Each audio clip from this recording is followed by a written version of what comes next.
Hey everybody, this is Rydo and we're back to another live stream slash recording of Hearthstone. Today is Friday, April 26th. We're starting early today because I was sitting here doing scheduling, and yesterday I got sick. So now it feels more than likely like a I forgot to eat before doing a lot of work type scenario, and that's why I got ill. But you never really know, and frankly, I just kind of feel weak in the bones, to turn a phrase, and my fear was if I sat here for several hours, because I woke up bright and early, I suppose that around 9 in the morning. My fear was that if I exhaust myself scheduling videos, I wouldn't be able to do the live stream, which is much more important, and I should just probably take it easy. So that's where we are with that, why we're starting early. That being said, that also proves that I really haven't done anything. Otherwise, I scheduled 4 or 5 videos, and that's about it. Today we're on the Americans account. We need to win 3 games with the Paladin and a Warrior and deal 65 damage, which are incredibly easy things to do. And I think we have a bunch of garbage games and not really a lot of news. Maybe a rant. I don't even know what this is from, if this was a watch and learn or what. But oh no, the Hearthstone tournament is happening, and so this is the first pack that you can get from that. This is the Choose Your Champion pack that allegedly you'll get if you watch 4 hours of the tournament on Twitch. You can win a second pack at least. But I think also the choosing champion idea is that if I somehow magically picked the winning guy, I would win more packs, instead of just picking somebody who would be eliminated in the first round, which there's a decent chance for that. Let's go ahead and dust that and try and get all these cards going. So yeah, the danger here is going to be just along the lines of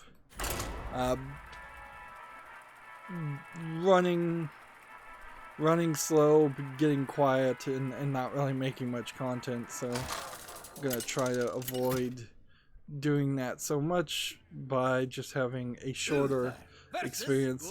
It is Friday, so odds are there aren't going to be an incredibly large amount of things that would come out as far as video game news, or you know, games that just came out on Steam. But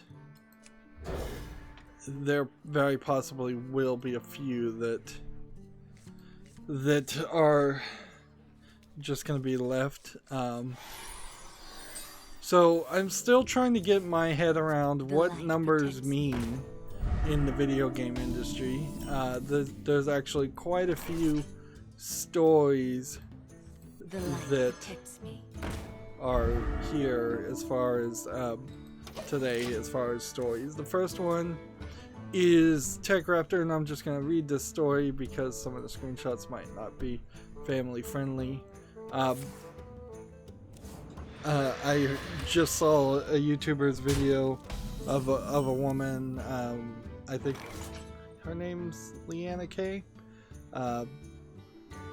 who, like, sometimes I agree with what she says, sometimes I don't, but apparently she gets demonetized whenever she she plays a character called Beelzebub, and it shows a not obscene amount of cleavage. She has large breasts, but if you have large breasts and you're wearing a push-up bra, that's pretty much the same as what you would occasionally see on the street or on TV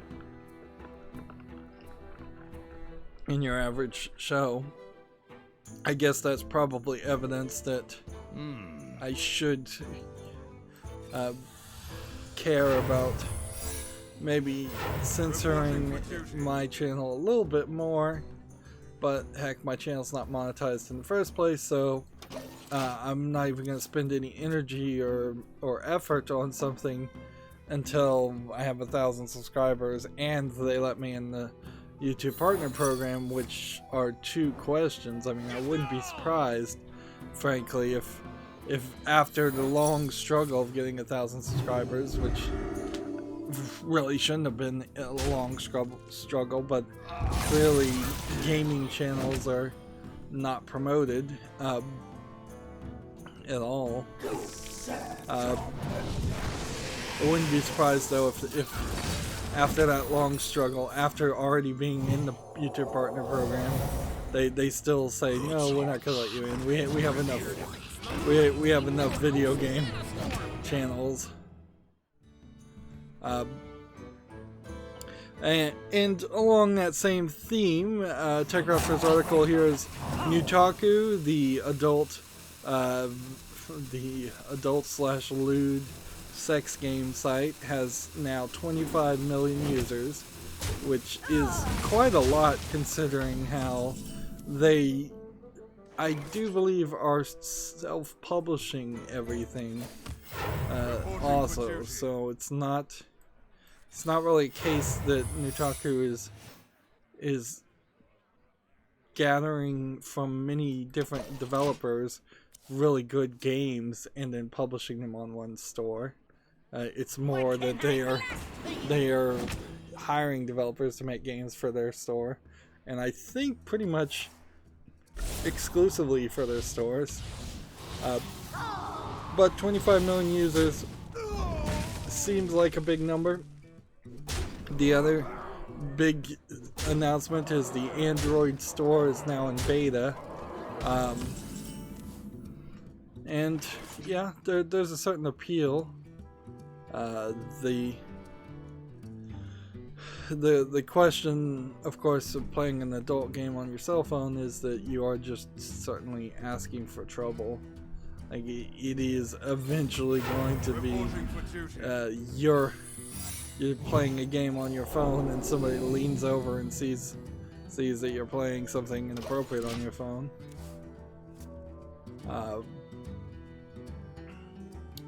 But the number there, the 25 million user number, is an interesting number because we see a lot of times somewhere between 300,000 and 3 million unit sales for a specific game. Yeah, like 300,000 for an indie game is a good seller. 3 million or up to 3 million for a AAA game is a good number, it seems. So there's a definite question there. If 25 million user base and most games can only get at most, or hope at most to get 10% of a 25 million user base for their specific game, that would be right at 2.5 million sales. If 10% of the 25 million Nutaku users bought one specific game on their site, which that seems very in line with what I'm learning to understand, or endeavoring to understand about the numbers, which is not something I've ever really paid attention to before, which really goes to show, I think, too, if somebody who's been playing video games for their entire life has no idea what a good number of sales is, anytime a video game has said it's a game of the year,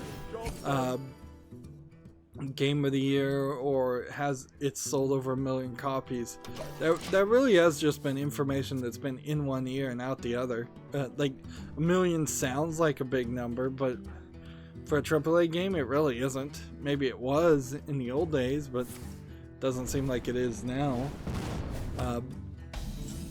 So in a weird way, the numbers of just about anything are really just hype and don't mean anything to most people. Moving on though, we have a game on Steam here called Loreville 7. It's a Candy Crush clone. I'm a little surprised that these still are getting put on Steam. It's not widescreen. It's $5.99 or $6.99. It looks like, yeah. I don't really get that idea, but I guess it'll just keep happening for a while. Excuse me as I yawn. This is probably going to be one of those streams too where we get to a point where I realized I started too early and didn't wake up enough. It just occurred to me, by the way, since I'm lesser likely to actually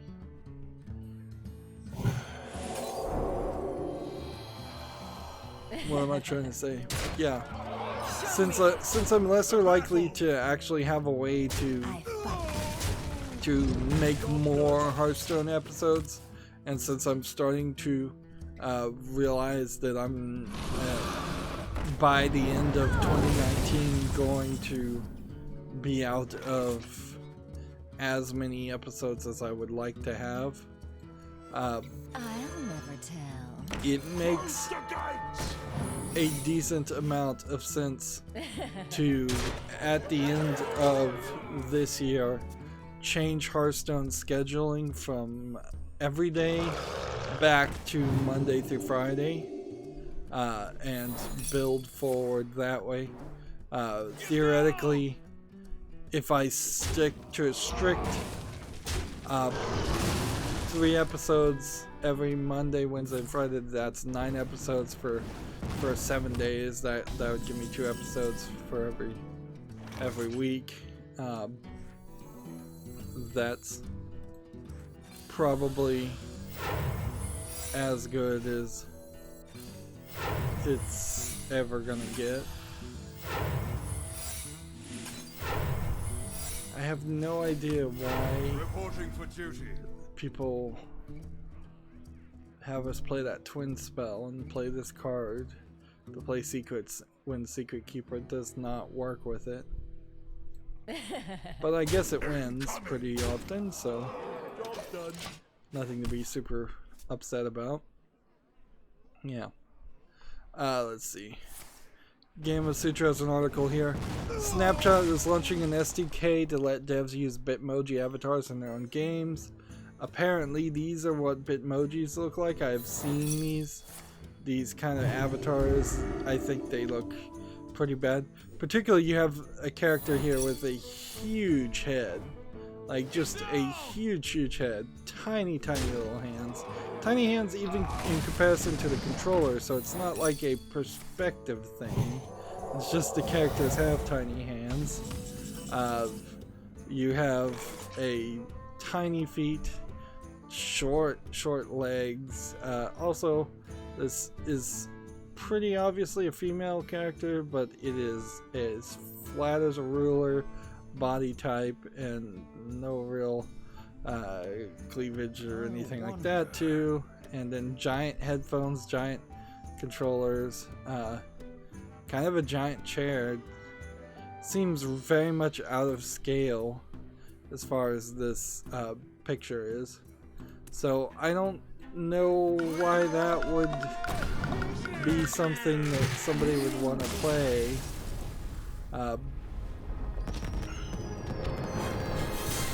Like, as it were, that does not look like a good-looking avatar for most cases. And even the Microsoft Xbox avatars aren't particularly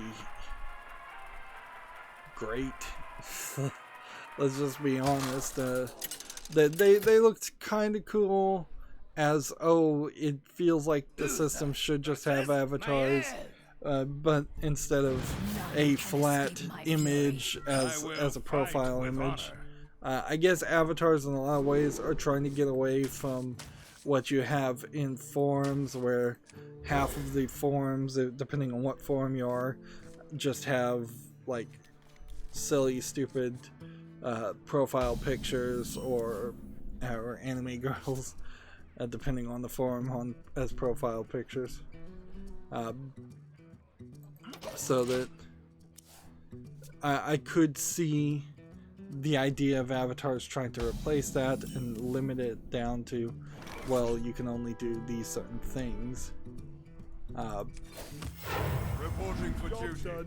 But even the Xbox, when they were pushing avatars very hard, their original avatars, which have now been updated and replaced, never really had any games where it did much with them other than use them as a 3D profile pictures.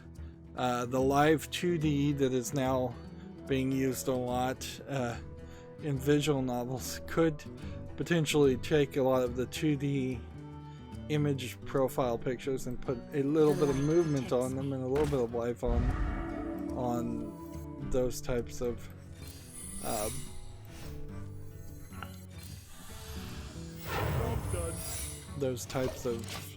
on flat profile pictures.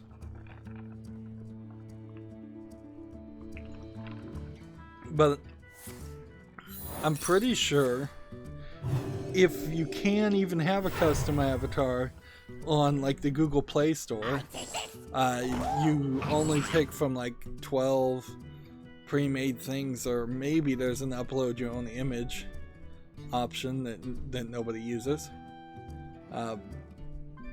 And the same would be true for like Netflix, where like the Netflix gives you a selection of a small number of pre-rendered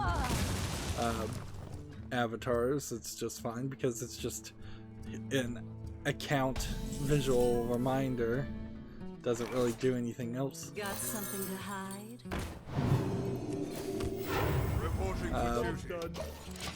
I don't think PlayStation ever went too heavy with avatars.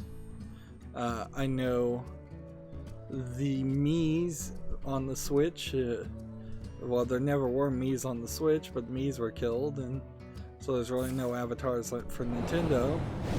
So yeah, avatars in general have just never been a big deal, and I don't see, maybe this is because I'm just an old fuddy-duddy, I don't see the point of that. Maybe though, I could see maybe a 6-year-old, 7-year-old, 10-year-old that has grown up using Snapchat to send images that supposedly auto-delete to their friends and send messages that supposedly auto-delete to their friends. Maybe there's a generation there that just trusts Snapchat, even though they probably shouldn't, and thus they're trying to hold on to that fan base. The battle. That would make a little bit sense, but then I would like to see it be just better looking avatars. Moving on, that's kind of a rant for no reason. We have a game on Steam called Imperator Rome, which Imperator Rome. This feels like a made-up word, Imperator. Blood. It's and mixed, and it's a strategy game, or grand strategy game. It's $39.99. Let's see if we can see some negative reviews. Let's see. The game suffers from a number of problems, beginning with the same lack of character that plagued the Paradox first Rome games. They somehow take one of my favorite periods of time and make it unenjoyable to me, and did it with Sengoku as well. Neat trick, I guess. So Paradox, I guess, is the question here. Let me think. Paradox Development Studio, makers of Stellaris and Crusader Kings and Europa Universalis.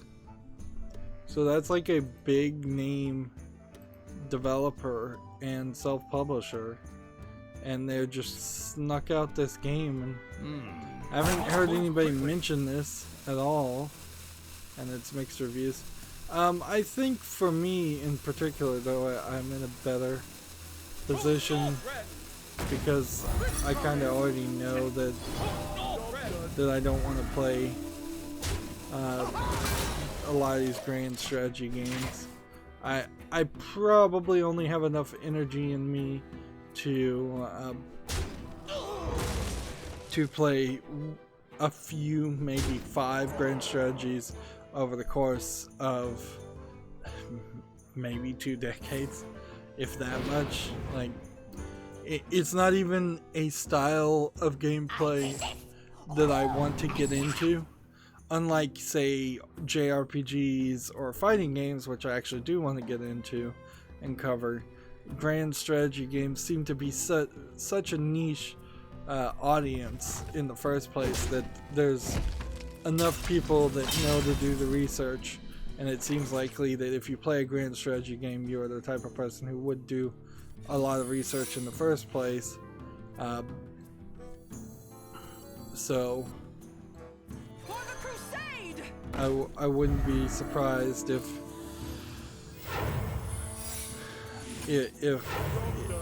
yeah, there's really no reason to do consumer advice for a grand strategy game.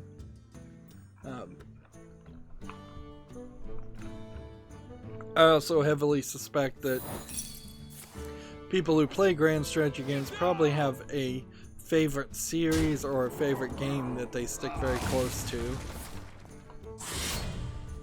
Moving on, we have this article from Gamasutra. It says Epic would back away from exclusives if Steam changes to rev share, says the CEO Tim Sweeney of Epic Games Store. This is BS, certainly. Almost there would be even if there was a contract along that lines, and some people have labeled this that he would price if Gearbox, not Gearbox, I'm confusing the issue here. Some people were phrasing this. He said if Valve would price match the games that are on the Epic Store, so effectively giving Epic a unfair advantage, because then Epic would still be getting, for Unreal games at least, their cut, and then Valve would be taking home less than what Epic as a store and as a company would be taking home.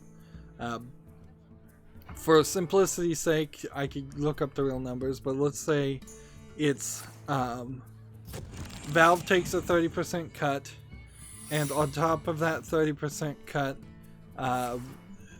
from the sale of a game, if it's an Unreal game, Epic then takes its, let's say, 5% cut. what they're saying here is if Valve would price match the games in the Epic Store, effectively taking a what would be almost like 5% of their 30% cut out, while all Unreal games would still be paying the exact same 5% cut to Unreal. This is an unfair advantage. It basically means every 5% more money would still be going to the Epic as a company if it's sold from the Epic Store, even though it's the same price both in the Epic Store and the Valve Store. Which this is kind of just like a BS thing. It's the equivalent of Walmart saying, well, we would price match Amazon.com if Amazon.com would sell all of our Walmart in-store brand, which I believe is Great Value brand, products for 5% more on the Amazon.com's website. Or if Amazon.com would sell it for the same price as it's sold at Walmart, but that still means that Walmart would be making more money. Of course, in that example I just said, I used Walmart and Amazon.com as the references. This is probably a much closer scenario to right now if Dollar General, which let's say the Epic Store is Dollar General, said they would price match, or they would stop having exclusives at Dollar General, which, yeah, the exclusives at Dollar General probably not anything anybody cares about. If Amazon.com would price match them.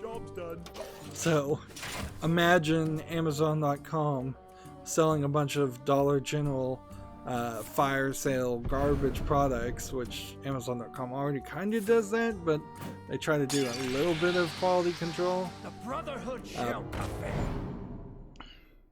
This is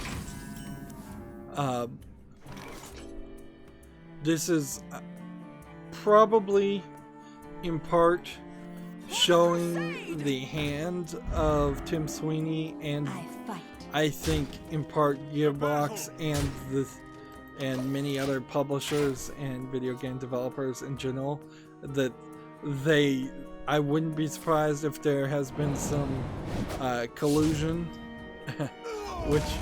which or maybe not use that term, but some coordination and conspiracy in the background, where a lot of video game publishers and developers have gotten together with Tim Sweeney and said, hey, can you help us force Valve to lower their prices?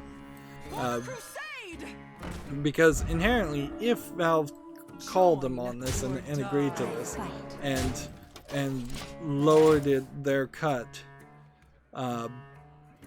then I wouldn't be surprised if in less than 3 years you see the Epic Store barely has any games on it at all, and still that's probably going to be the case regardless, but I wouldn't be surprised if this is just an attempt to force a business partner to do something that they obviously don't want to do.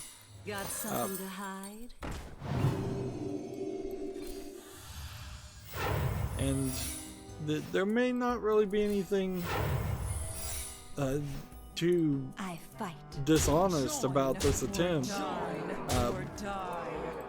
In the end, the Epic Store does not become a better store if it forces Valve to take less of a cut and take less money. The Epic Store is still 100% planning on doing very little work and being a very poor store, in my opinion.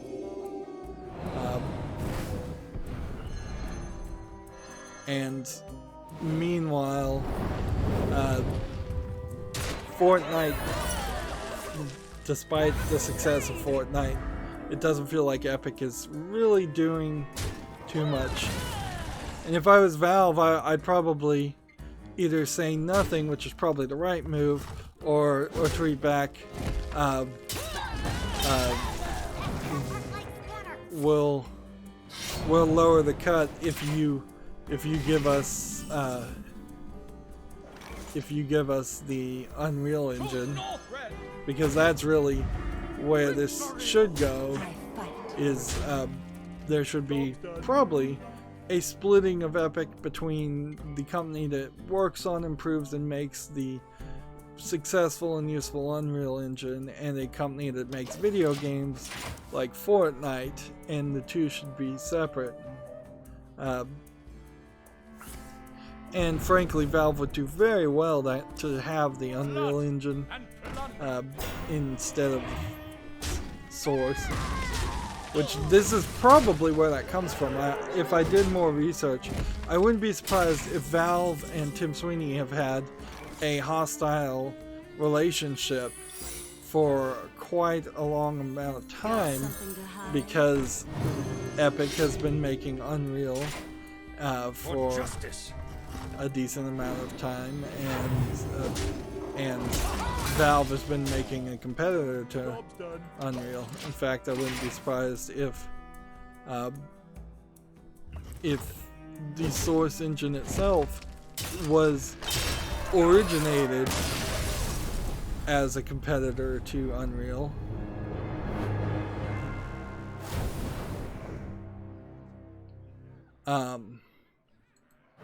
It's also, I think, inherently important to point out that it's a BS argument, because the Epic Store really is never going to be in a position to say that we're going to stop exclusives. That's always going to be on the publisher's choice. And even if it was a completely fair playing field, and there was for instance on Borderlands 3, even if 2K was going to make the exact same amount of money by not being exclusive as they would from being exclusive, there's no way to really stop 2K from saying, actually, we just want to make our game exclusive to your store. I mean, that really is a publisher's decision. The reason why publishers are making that decision is because right now Epic is promising and paying a lot of money, it seems like, to get these exclusives. And I suspect the reason why they're saying they would be willing to drop exclusives is because they've probably already burned all their money.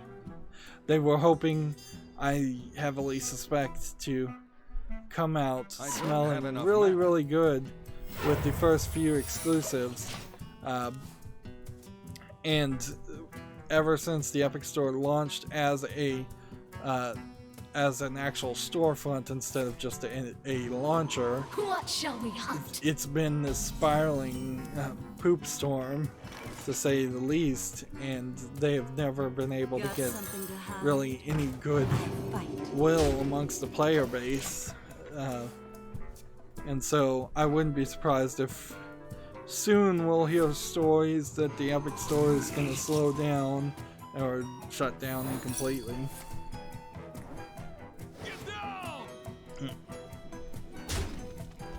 And I wouldn't be surprised if Borderlands 3 is the first kind of big AAA game, and the last. I know that there's been a couple other games, like Metro, that you could call AAA, but that I wouldn't call them big AAA. In fact, I'd call Metro a AA game, frankly.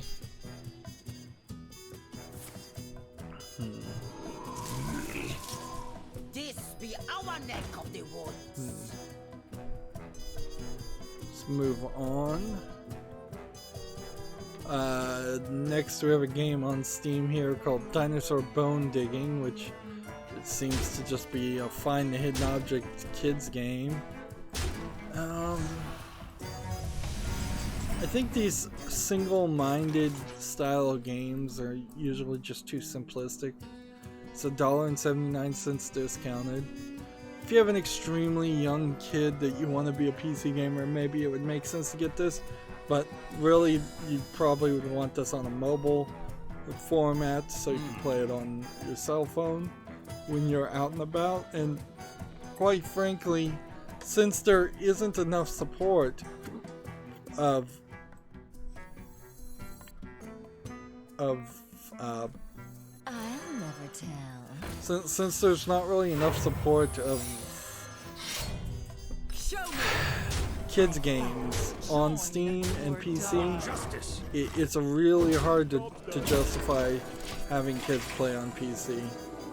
It's a lot easier it's a lot easier idea to buy a Switch and then as a parent sometimes play some of those Nintendo games and then let the Switch be used by the kid for the rest of the time than it is to try and bring them into PC gaming. Frankly, for young kids, the only thing that might justify having them play on the PC is if they're playing just ROMs of very old games. That brings in a lot of the kid console games from previous generations into the mix. Moving on, we have a TechRaptor article, every available Snapchat game reviewed. Let's see. There's one called Ready Set Play, Bitmoji Party Review. So these avatars, and that's what I was talking about, it's just like, they look horrible. Why in the world? It looks like all of these games are pretty awful looking. It seems like there's like 5 as of the writing of this article too, so not a large selection by any means. Just go ahead and play this. Do this. Do this. Time's up. 6, 3, 1, Join your dog. 2, For justice. 3. I'm 1 short.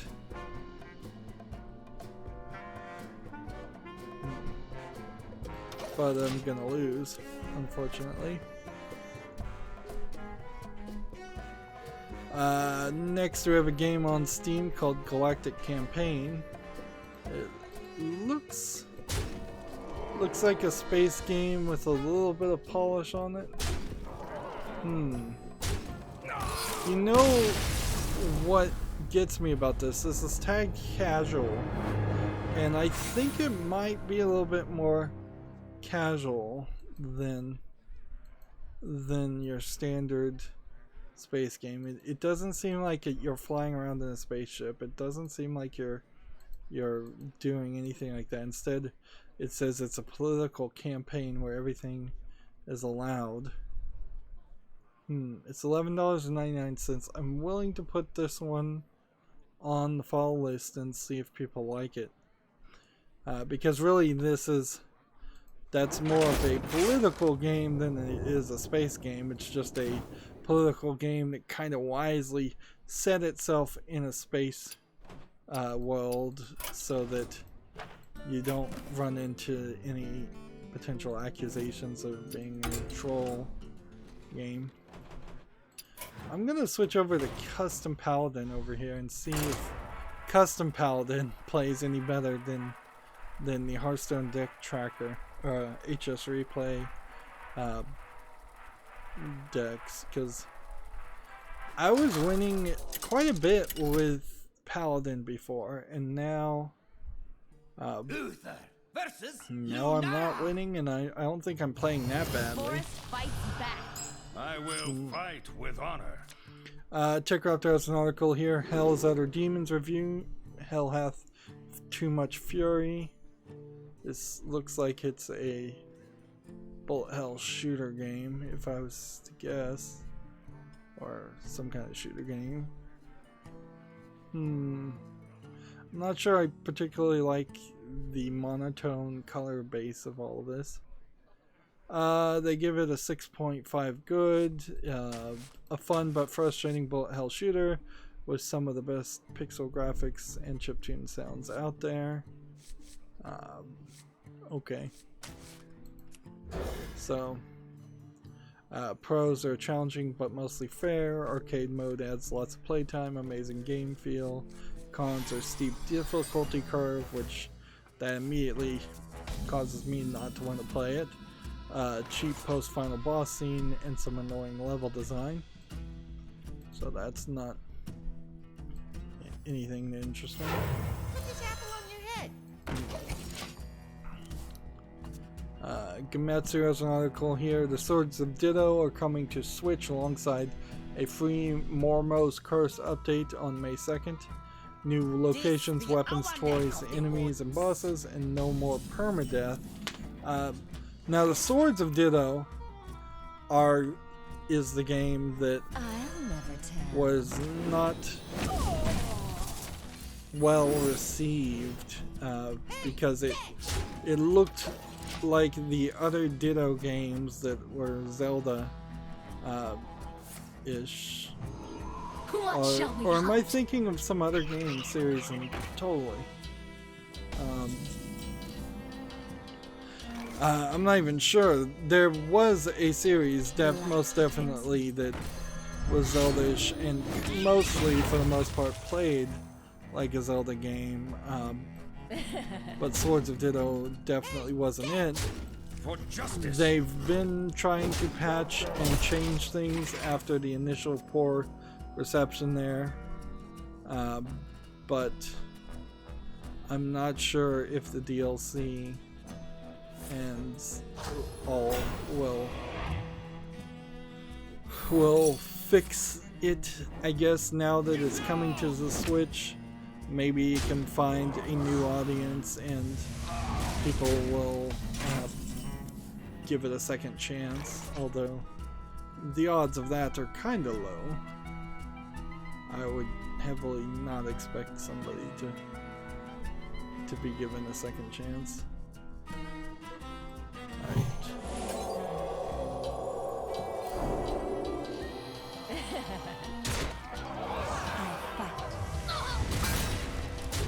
Hey, catch! For justice.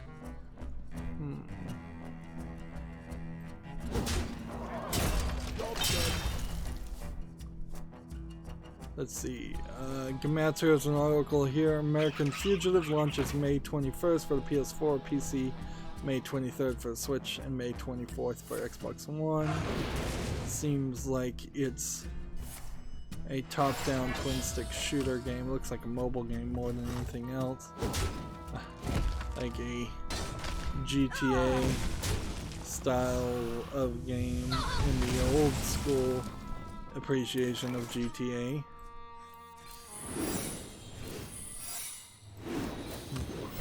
Reporting for duty. Yeah, it seems very much like American Fugitive is just GTA. And there is something to be said about GTA 1 and GTA 2 being more of a top-down game, so it's not so much in your face and trying to tell anything that's like a story, where GTA 3, I believe, is the point where it starts to be 3D and they start to make it more of a character-based event with a lot of open sandbox shooter things. There's more missions, I think, in later GTAs than the original games, where the original games are more just open-ended. Let's see, moving on, we have a game on Steam here called Forgotten in Hell. which seems like a horror top-down twin-stick shooter game with some dark screenshot syndrome thrown on top of it, which is funny because this thumbnail looks kind of good. Like, if I just saw this thumbnail and that was it, I'd be like, okay, well, that sounds like that might be something of interest. But then looking at this video and the gameplay, it's just like nothing. It's $1.79 discounted. Maybe, unfortunately, there is a way to profit from making these low effort games. Maybe there is just a trick there where you either license a single thumbnail and get so many people in from the thumbnail. That certainly would explain why thumbnails are so heavily emphasized on YouTube in particular, and probably why my channel sucks, because it has no thumbnails.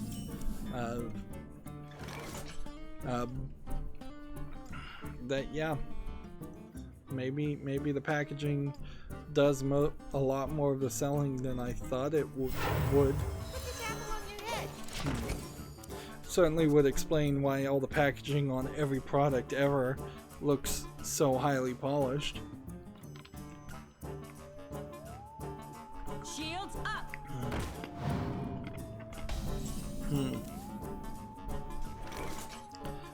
Level by Level Gaming's on the chat. He says hello from your friend at LBL. Hey, how's it going? Let's see, play this one and take that one and do that. TechRaptor has an article here. Immortal Legacy, the Jade Cypher review. Resident Uncharted. There is a game out that just came out, Days Gone I believe is the name of it, where it is like an open world Uncharted with a lot of Sons of Anarchy feel to it, and from what I'm hearing, people are mostly finding it to be a mediocre game. Nothing super wrong with it per se. It's just that there's kind of not a lot of reason that you would want to spend the 60 plus hours it seems to take to play Days Gone, because there's not much of a story there. At least that's what I'm hearing from mainstream video game critics. And mainstream video game critics often and more often seem to be not in line with what gamers actually want. You look at the Metacritic of Mortal Kombat to see that. Show me. There's a point there that I guess I want to try to avoid getting into a rant with, but some people are saying that Mortal Kombat, I think this is 11, is the latest one, is getting review bombed. There's literally, I don't think, a single complaint that would justify calling it review bombing. And see, review bombing has just become the new word, the new Nazi word for people to use to just try and shut down conversations and, I guess, unperson reviewers. Like, if you're complaining about the ending in Mortal Kombat feeling extremely hammy for Jax, that's actual gameplay content that you're complaining about. That's not a review bomb. I watched a YouTube video that showed the ending for every single character. I felt the Jax ending was odd and out of place. I felt all the endings for all the characters were odd and out of place, because in my mind at least, the Mortal Kombat characters are just big nothing burgers. and trying to give them anything more than a few seconds of quippy retort before and after a fight and trying to give them personality is ridiculous. It was ridiculous even a few games prior to say that Sonya Blade and Johnny Cage got together and made the combat, made Casey Cage and the combat kids as an idea in general. I think probably was a dumb idea. Trying to make a new generation of characters does not make sense in a fighting game. It makes a lot more sense that in fighting games the characters just never age and they're constantly always showing up and fighting. So yeah, that's ridiculous. If you're complaining about the microtransactions in Mortal Kombat, or perhaps more accurately, how the game in Mortal Kombat feels like it's designed to have microtransactions added at some point in the future, I think that's a gameplay feel thing and definitely not review bombing. If you're complaining about the fact that you don't like their decisions on how they did costume designs on the female characters, basically covering up all their skins in a very benevolent sexist way, benevolent sexism being the sexism most people forget exists, and the sexism that is just as prevalent, if not more prevalent, throughout the world. That's a visual aspect in the game.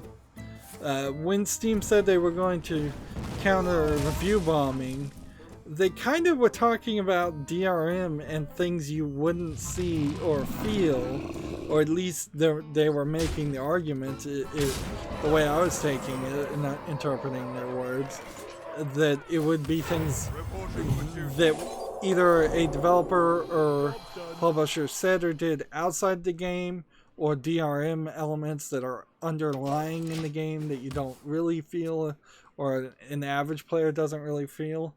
I think an average player will most definitely feel the microtransaction-y feel of Mortal Kombat.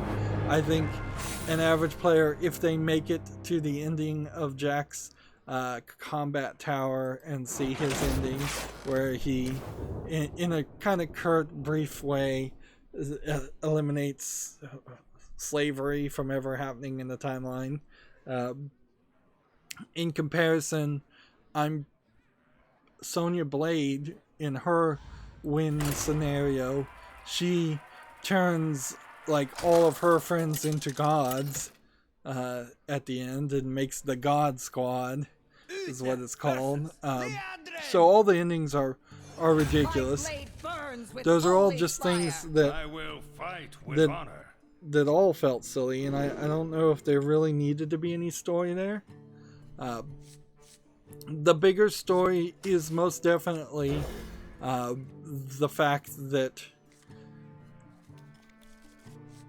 there is definitely a divide between how video game journalists are experiencing Mortal Kombat, which means they probably got the game for free, they probably got the game early, and they probably only played the single player, and how people who actually paid for the game, real gamers, are experiencing Mortal Kombat, which means at most they pre-ordered and they're playing it day one, and they're definitely having a different feeling experience there. I would also say there seems to have been lost in this any comment really of how well the fighting game actually plays and fights. So I would assume, since nobody is saying, well, the controls and the combo system and the input lag are either really good or really bad, I would assume that the game Mortal Kombat actually plays when you're playing online or competitive local player perfectly fine, but not specifically good nor bad. That's what I have to assume is the way it is, because the conversation has been just shifted so much away from what should be being said for a Mortal Kombat game. Like a new Mortal Kombat game, just in theory, if you were to make one, the conversation should be, it's got a lot of new characters that people are loving. It's got a great fighting combo system that people who are in the fighting combo systems are loving. It's everything that somebody who attends EVO would want. It'll be the #1 fighting game to replace, well, actually Smash now apparently is the #1 fighting game, at least by sales. Yeah, that's pretty much what you would want, is you'd want them to be talking about your game as its gameplay elements, how it felt and how people were liking it. Follow the rule.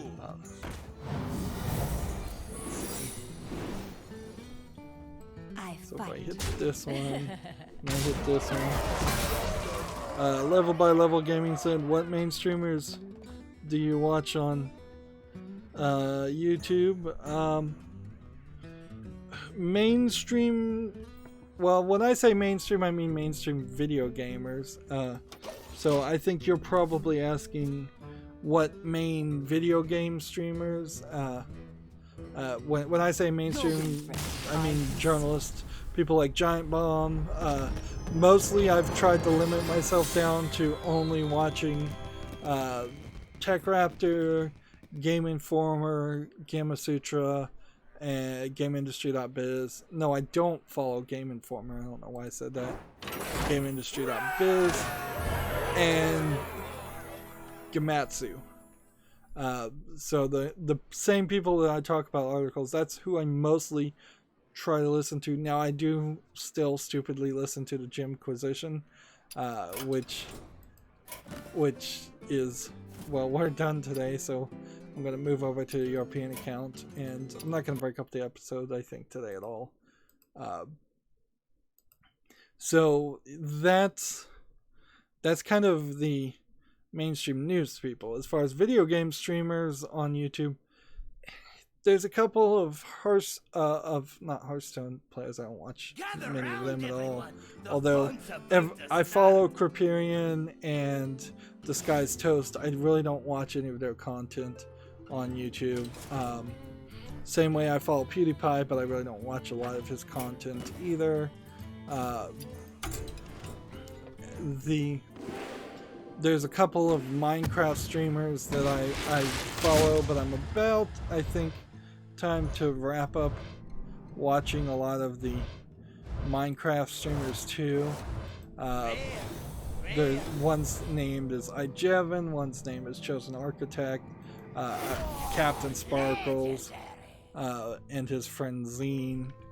As far as Minecraft, there's several others that Mumbo Jumbo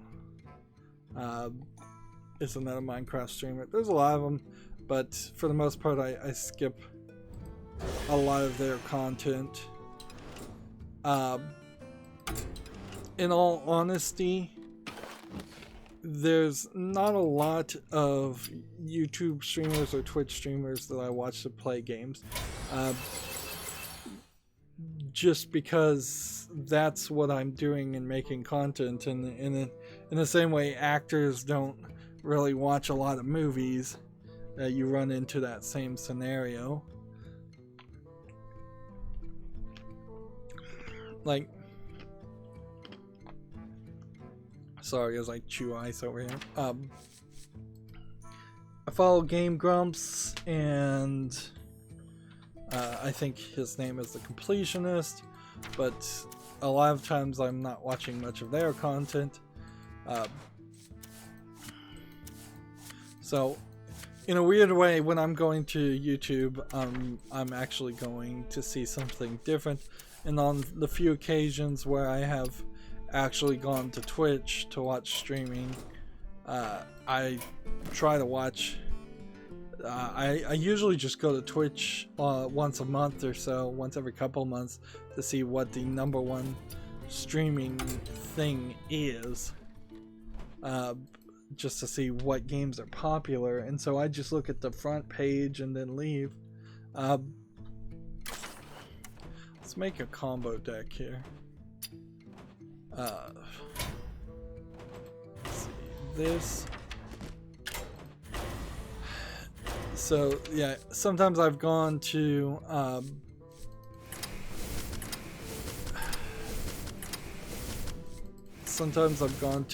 Twitch and just watch people play actual pinball on actual pinball consoles, cabinets, pinball tables. Right, I'm just gonna make a combo deck and then let it fill automatically with that. Yep. Let's see, Level by Level Gaming said, haha, nothing burgers. Quote of the year, I'm writing that down and plagiarizing ELO. Well, nothing burger is not something I made up, certainly. It's a pretty well known internet slang. Let's see, combo. So you're free to use it. Right.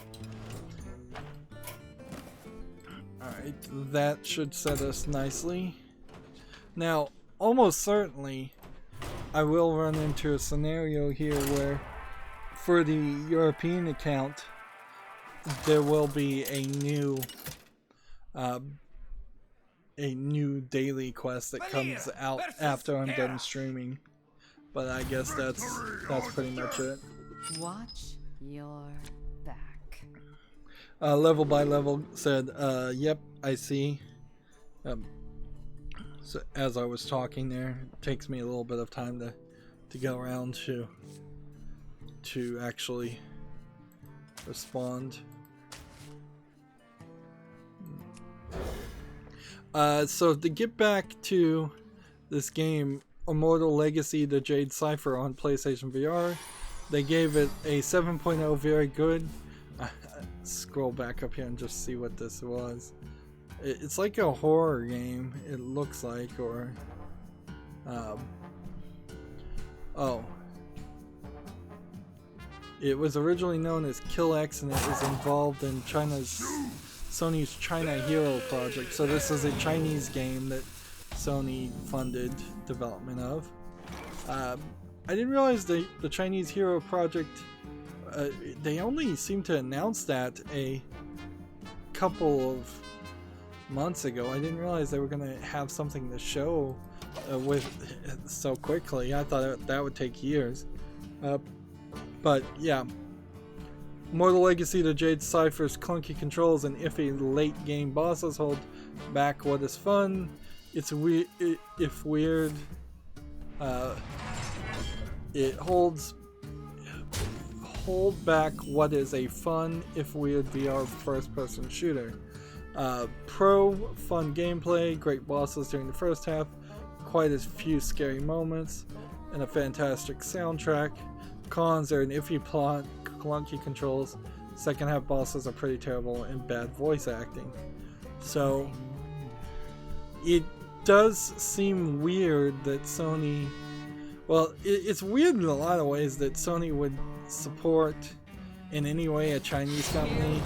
Like, I'm not up to date with Chinese-Japanese business relations, but I wouldn't expect them to be ever particularly good. So the idea that they would have funded this in the first place is weird, and then the idea that they funded it and it didn't return a decent level of quality is also rather strange. Right. I don't know if this is gonna work.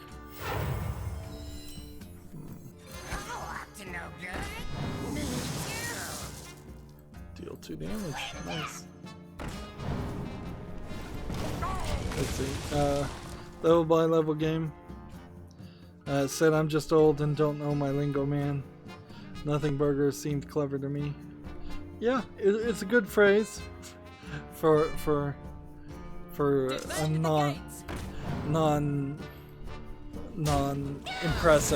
unimpressive item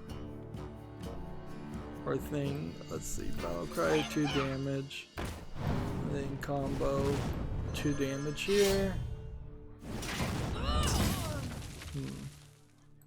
And then next spell I cast returns this to my hand at the end of the turn. Let's see.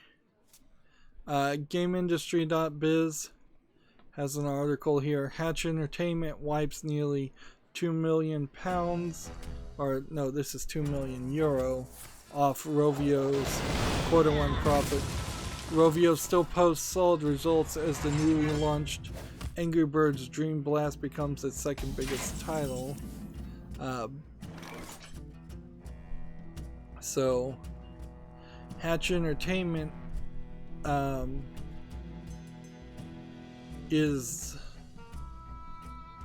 apparently a mobile game streaming platform that Rovio owns, and they're trying to sell because it's just sucking money out of them.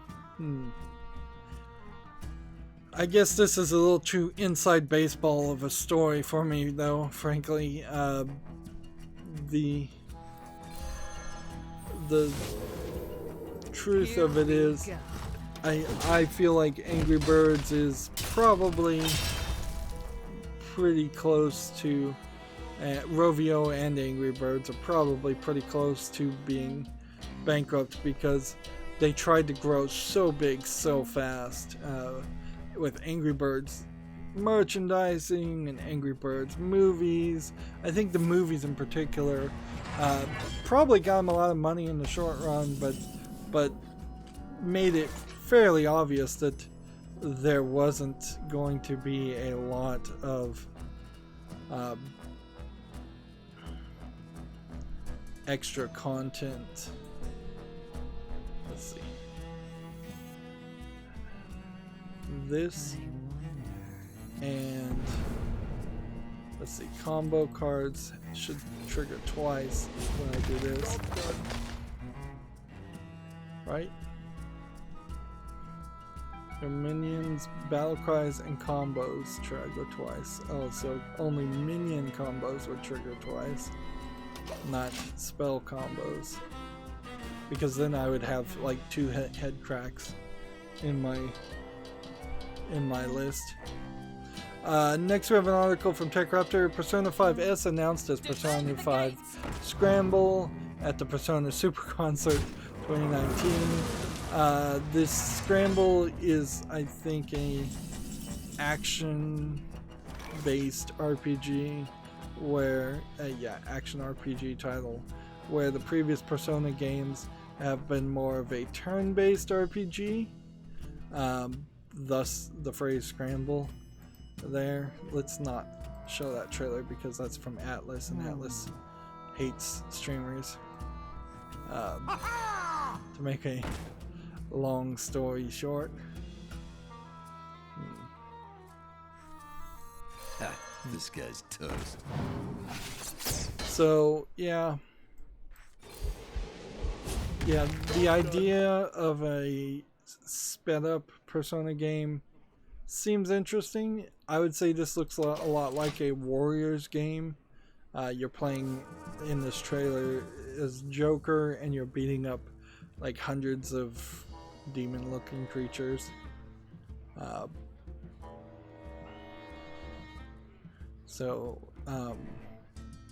There is some weirdness, I guess, with the Persona series going action though, because the idea was that you were creating personas or unlocking personas from yourself, your mind or your body to fight for you. So getting into the fight directly is a little weird, but it speeds up the game and makes it a lot more potentially sellable in my mind to a Western audience, where turn-based RPGs are slower, certainly, and with slowness there is a certain level of loss of interest.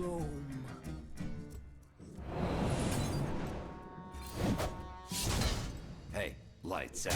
Let me go home. Kill all this. Yeah, the trailer's not showing a lot though.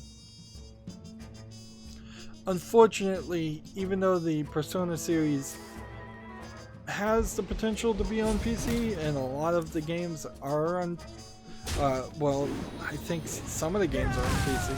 Maybe none of the games are on PC, come to think of it. Even if they were, though, Atlas of Japan is second only to Nintendo of Japan for content ID and ridiculous limitations on streaming. In fact, I think Nintendo of Japan may have actually loosened some of their streaming requirements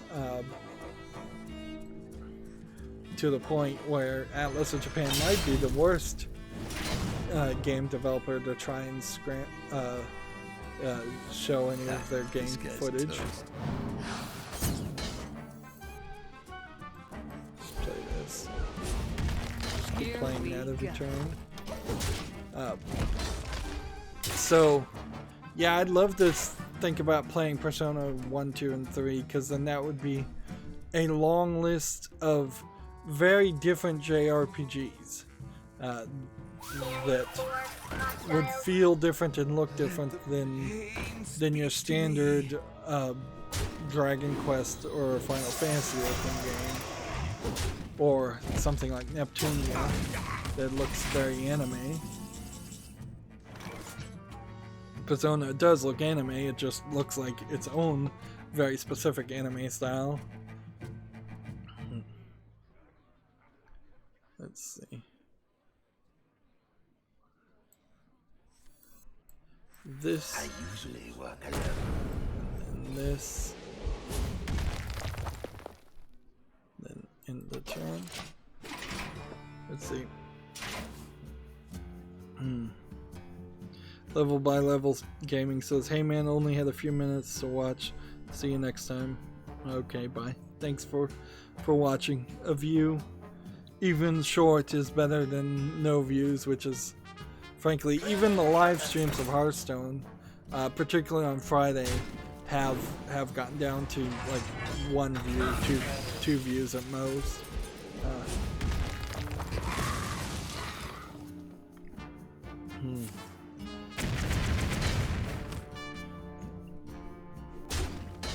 Like, my channel is probably a channel where it would be questionable if I just took all my videos, like downloaded them, deleted them off YouTube somehow so YouTube would not know they ever existed, and then uploaded them again.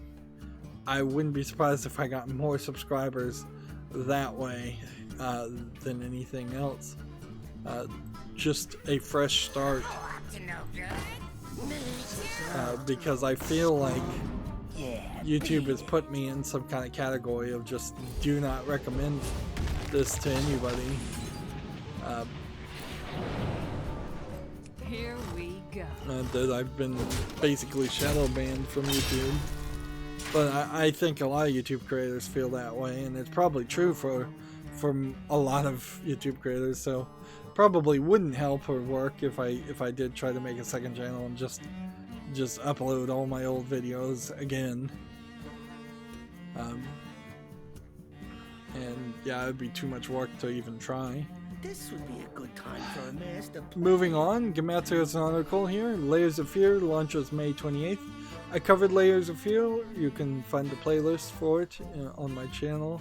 I didn't like it. It felt like it was a very nicely polished asset flip game, and that's pretty much what it was a highly polished asset flip game that did have a bit of a story, but the story was fairly obvious, and it really was just a linear experience of you're going to go down these hallways and see some horrific things, and maybe at the end you'll find one puzzle. Layers of Fear was really short. I would say that there was slightly more replayability in the DLC for Layers of Fear 1, and it was slightly better in the DLC, but I don't feel like Layers of Fear as a concept even really can succeed. I just don't think it's got the right ideas going for it. Tell no tales.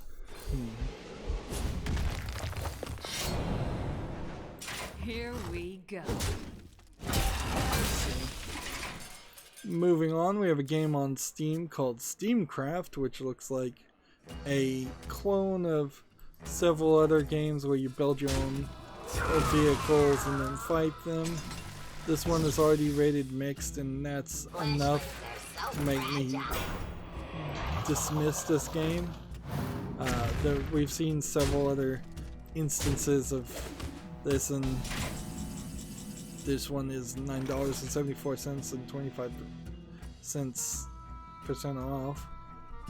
Let's see.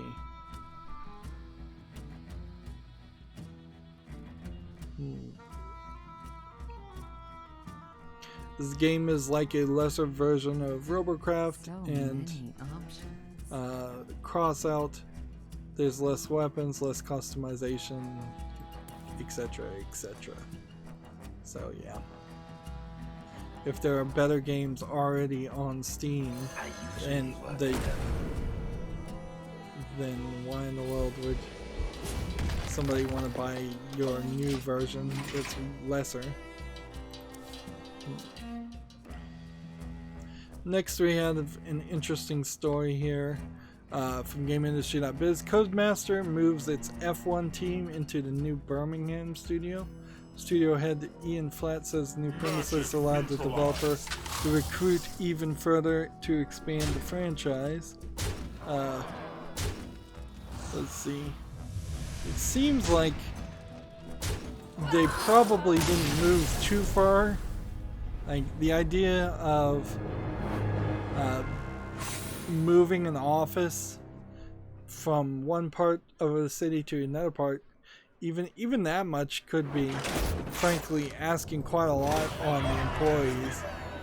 If your commute at a job changes from 5 minutes to 50 minutes and you didn't care about that much about the job in the first place, that's going to be a contributing factor to your eventual departure.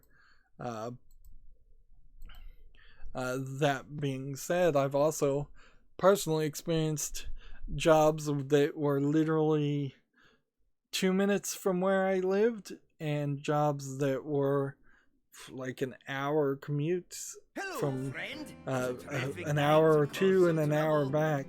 And it seems like there's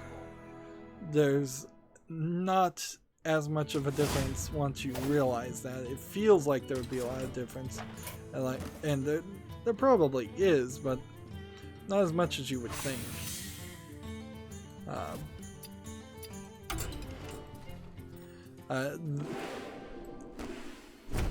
Going from a smaller building to a bigger building can have a certain effect on a company, certainly.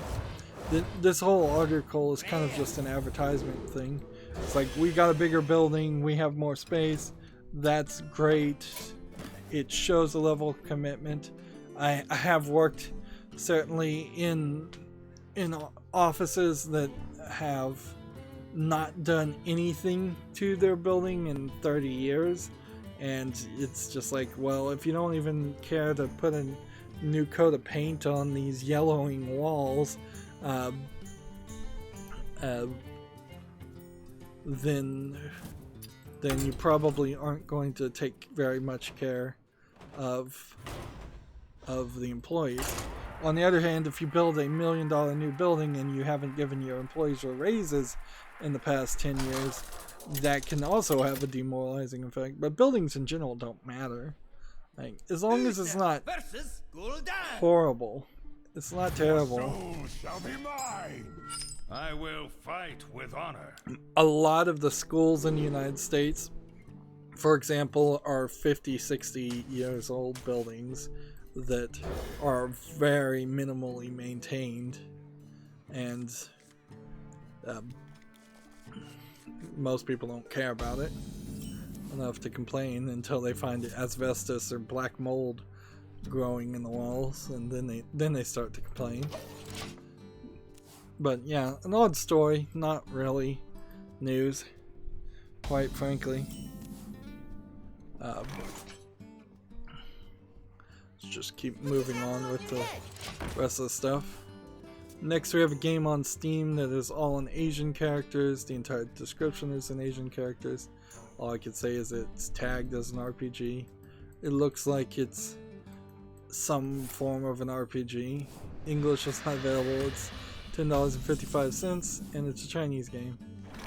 So, I mean, can't really comment on that, can you? Never tell.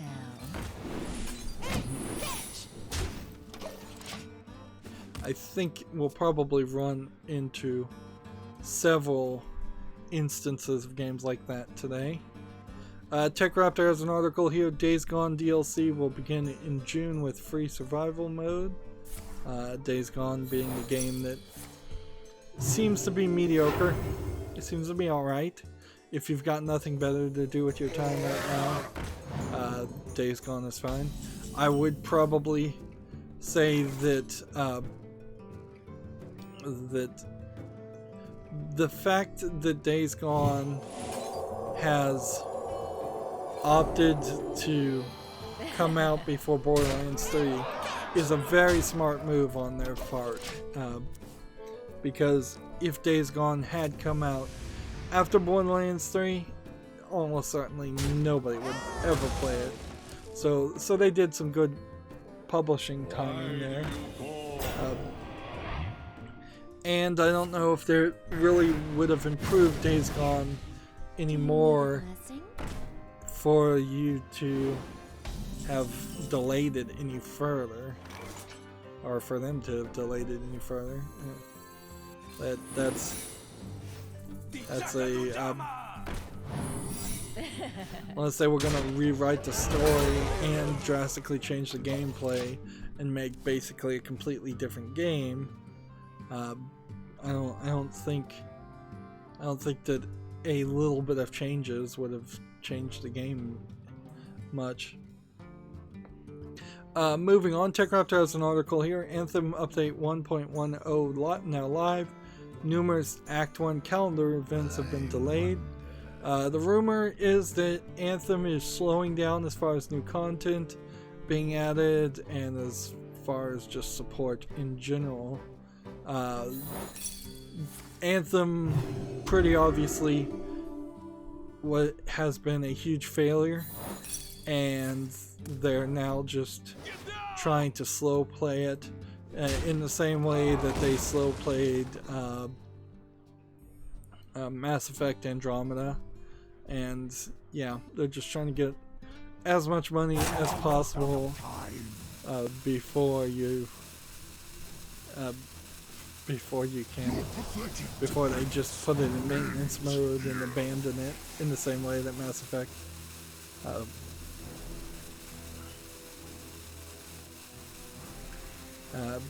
yeah.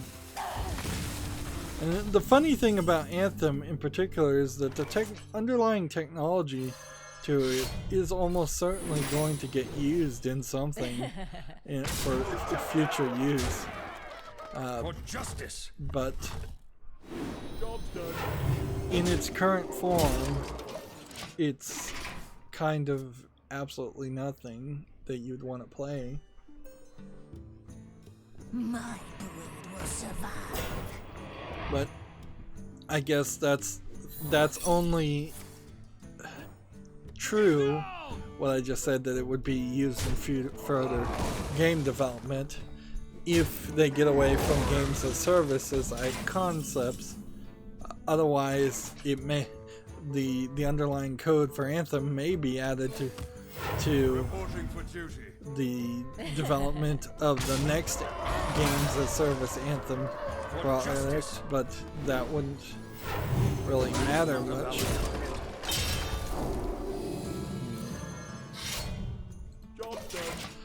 We have this game on Steam called Dr. Trolley's Problem. This is the philosophical, that's not a word, concept of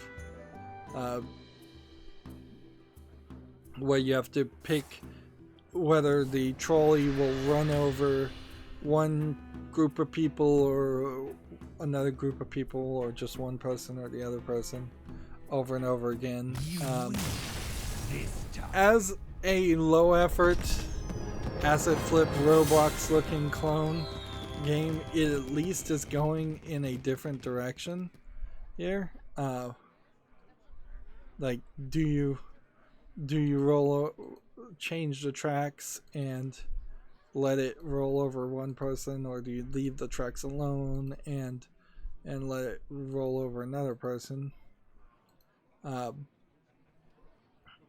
as a game, $4.99, this is totally not worth it, because this is just a mental experiment you can have in your head, certainly, and it's just like the TV show The Good Place had a whole episode about this, and yeah, not worth giving money to a low effort developer just to physically recreate that. And quite frankly, there's probably a way you could recreate a game like the Trolley Problem in better looking games in general. I know you can tie up some people and leave them on the train tracks in Red Dead Redemption, but it would probably be a little too complicated to pull that off for a lot of different characters.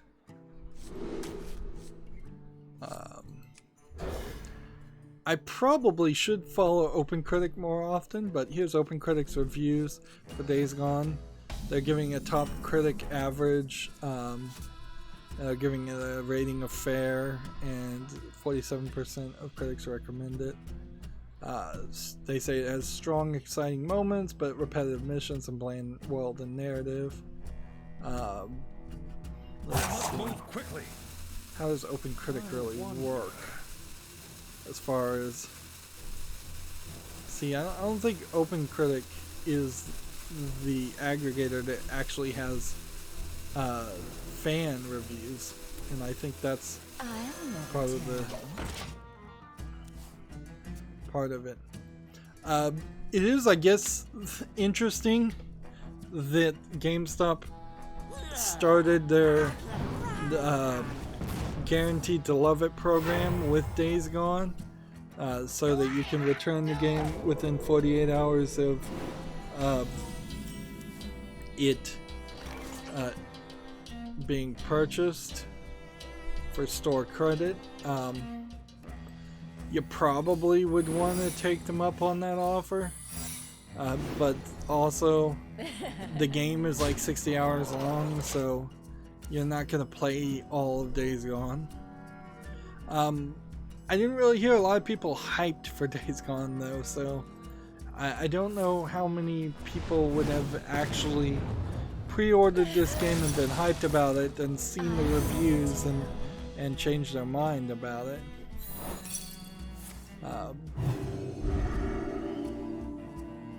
But there definitely might be a few people like that out there, and so if you bought it at GameStop, I wouldn't begrudge you for returning it. In fact, it probably is a smart move for everybody that bought it at GameStop to return it for store credit, get some other game, or just sit on that store credit and then wait within 2 or 3 weeks, and you probably will see at least a minimal discount on used copies of the Days Gone. So you could probably get $60 of sales credit, and then buy the game back for $50 within a month, and get $10 for doing nothing other than walking in the store and putting up with a bunch of like shenanigans. TechRaptor has an article here: love of rare Nintendo 64 titles and nature inspires Tamarin. This looks well animated. So when is this game coming out? Because this is most definitely a high hype article. Yeah, it's coming out to PS4 and PC this summer. And I'll watch this trailer and see what Tamarin looks like. Yeah, it looks like a 3D kind of platforming game. Odd that you have guns. That seems very odd. I would not have expected that part. So yeah, if this gets finished, Tamarin looks interesting. Right. This and then this.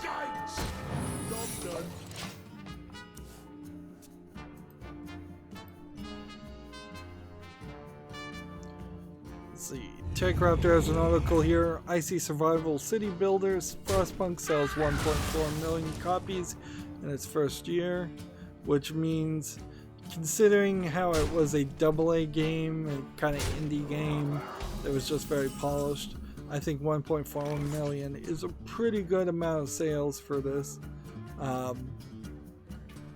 That being said, I don't think Frostpunk is particularly that good of a game, and I would heavily argue that it's not very relevant these days, and it would be a hard sell to get me or most people to buy Frostpunk and try and play it today. Unless you just like city strategy games that are slightly different, or you've played so many other city strategy games that would make sense. Play this. Justice. Incoming.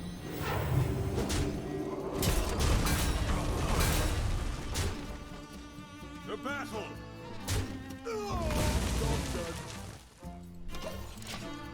I'm gonna lose here. Next we have a game on Steam that's just a bunch of Asian characters. It seems like this is some kind of puzzle research game or something. I don't know. It seems like it's just a bunch of random assets and subways. English is not supported. It's called Metro. It's $2.09. Yeah, some kind of horror in the subway asset flip game. It's Chinese only. Looks like a very cheap Chinese horror game. So I wouldn't be surprised if the reason why I'm seeing slightly more Chinese games is because one Chinese developer decided to push out a bunch of games on Steam.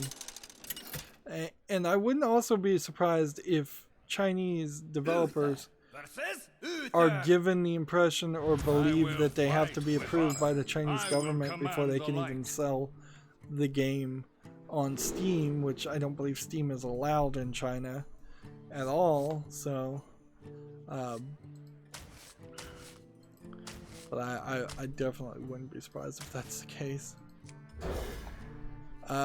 Next we have a game on Steam called One Drop Bot, which looks like a dropper game and platforming game. It doesn't look polished enough to interest me, frankly.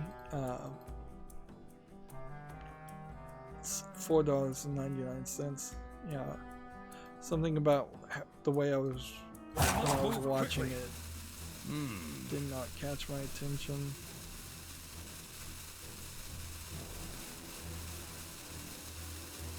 That menu what says quit and retry and all this screen stuff and itch.io, that's what did it. Yeah, because I was looking at the game a second time and I'm like, why did I lose interest in this game so fast?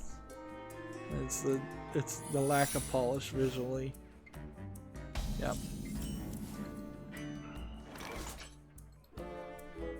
I think we already talked about this, but Gamma Sutra has the article. Nepal lifts its short-lived ban on PlayerUnknown Battleground. this time it says the Supreme Court has lifted it. I thought it was a temporary stay while the Supreme Court was researching it. I must move quickly. So it may still be a decision for the Nepal Supreme Court to think about. But yeah. At the moment, if you live in Nepal, you can play PUBG. If you're an adult, you should play PUBG if you want to. That being said, I imagine anybody that had PUBG in Nepal, which I suspect the audience is not even that high. A lot of these bans in Middle Eastern theocratic dictatorship countries are bans on things that haven't even really been in the country. So yeah, it's a ban on something nobody was playing anyways. And a lot of times it's a ban on something that, like, if you are a rich person, you can find a way to VPN your way around it anyways. So a lot of the rich and powerful, or the rich and powerful children of people who are rich and powerful, still do whatever they want. And it's certainly not good for the strength of a country if just as it goes, people are consistently breaking the laws because the laws don't make any sense. That's when you start getting scenarios where there's huge amounts of corruption and you just have to bribe everybody to get anything done, which is ridiculous. Reporting for duty. We'd like to see less corruption in all governments. Gamma Sutra has an article here. Persona 5 has sold over 2.7 million copies worldwide. This is probably a rather high number, considering it is a Japanese RPG. So 2.7, and it's been out since September 15th, 2016, so 3 years. The truth of it, though, and a different way to look at this announcement, is they were limited to a time frame during the Persona concert to make this announcement. And they almost certainly wanted to announce that they had sold over 3 million. So they're like 10% short of what I heavily suspect was what they wanted to be able to say.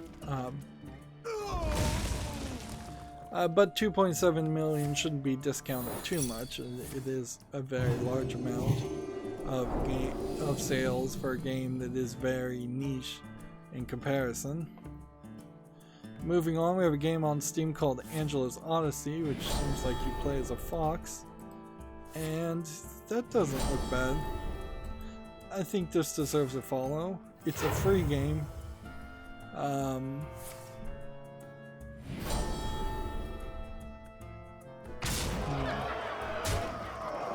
I'm gonna put this on the follow list even though it is a free game. A surreal point-and-click adventure. That's what it says it is.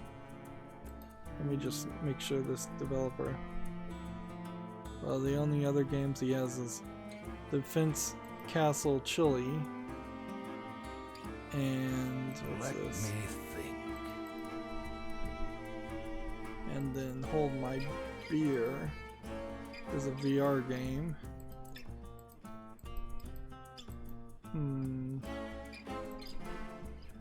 This publisher seems to be all over the place, frankly. I wonder.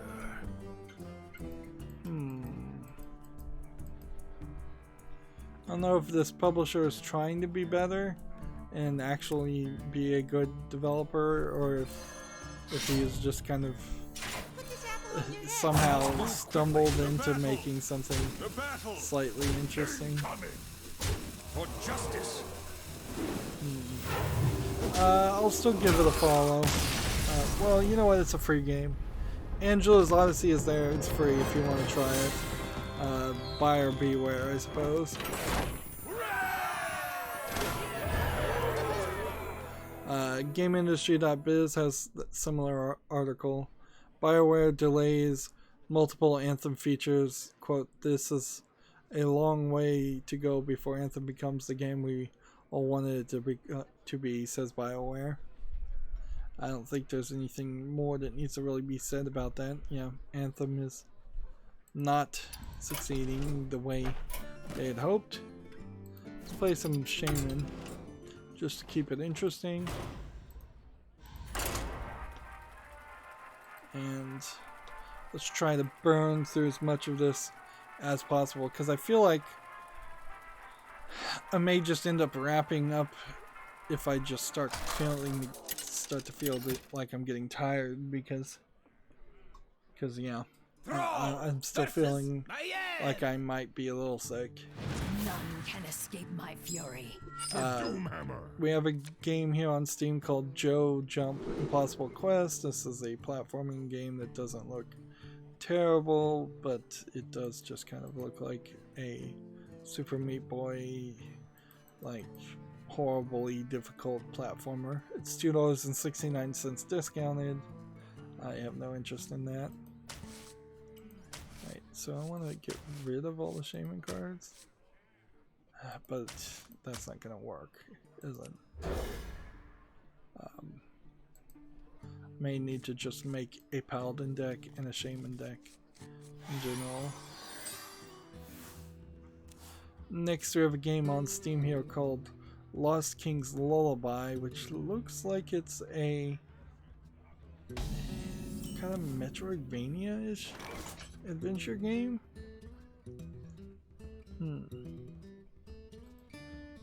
Interesting. This has certainly caught my attention. Yeah, I kind of like the art style, and it's $13.49 discounted. It's English and Spanish.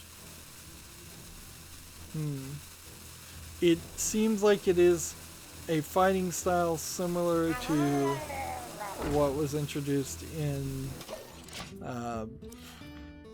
that game everybody loves, not Deltarune, but something Tail.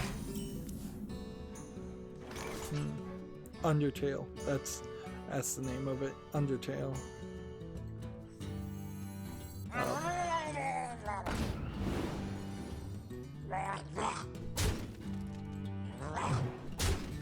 So yeah, Lost King's Lullaby. That should go on the follow list. Next we have a game on Steam called Havocado, which looks like yet another 3D Gang Beast clone. It looks exactly like Gang Beast. It's early access for 99 cents. And it's multiplayer only. I have no interest in it because it's multiplayer only. I also think probably nobody else really would be too interested in it either.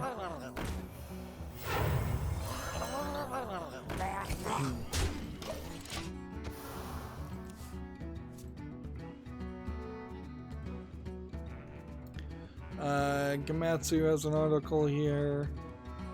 Nico Para Volume 3 is coming to the PS4 and Switch in Japan in June.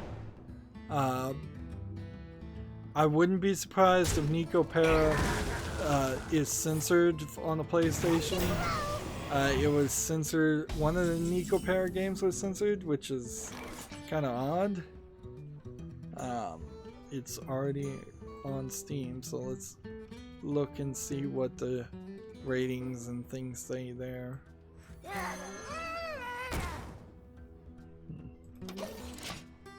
Let's see. Yeah, on Steam is tagged sexual content and nudity. Although I think I could probably get away with showing, yeah, there's really nothing too offensive on the screenshots or anything here.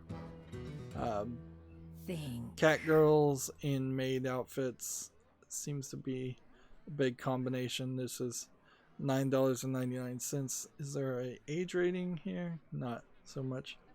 This is basically a visual novel, I'm fairly certain too. I wonder. So yeah, almost certainly Nicopera will be the next in a growing list of games that are going to be censored on the PlayStation and not anywhere else. I wonder. Next we have Dark Devotion. I believe I already saw a review about this and put this on the follow list. This is a Metroidvania style game, which is kind of hard to get an idea and see that because it's kind of a dark game to say the least. But let's see this. Then end the turn. So yeah, it's a hack and slash Metroidvania game. It definitely caught my eye. It's $19.99. I'll double check to make sure this is on the follow list. It's already rated mostly positive, so it should probably be on the wish list, in fact. Okay. Do this. And then do this. And then end the turn.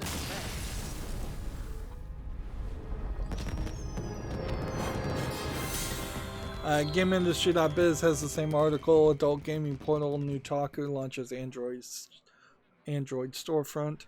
Restrictions on Google Play and App Store demanded new measures to improve accessibility for mobile users. I guess that is true. Like, it didn't really even occur to me, but yeah, that is probably 100% true that you really can't have an adult-oriented an adult-oriented storefront happen. Why do I have things that need to be dusted? I guess I forgot to come in here and dust them.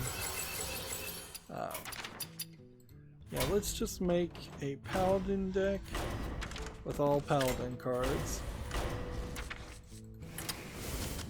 So whatever the cheapest paladin cards we can make.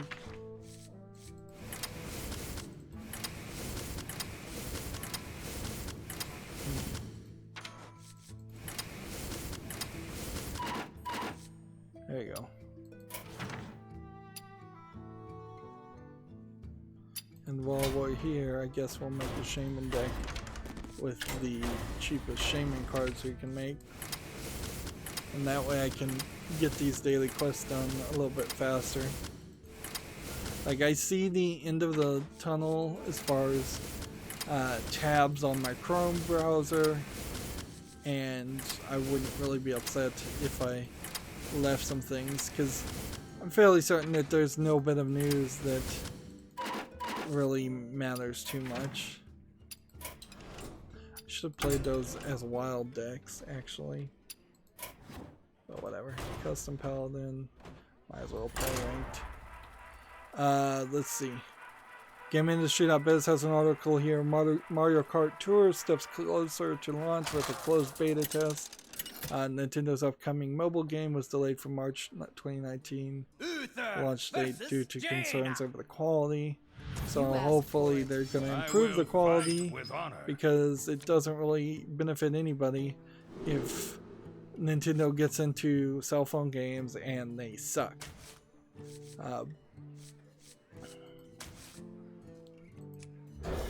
Let's see. Next we have a game on Steam called Joust, which does not look like it would be polished enough for a sword and shield fighting simulator.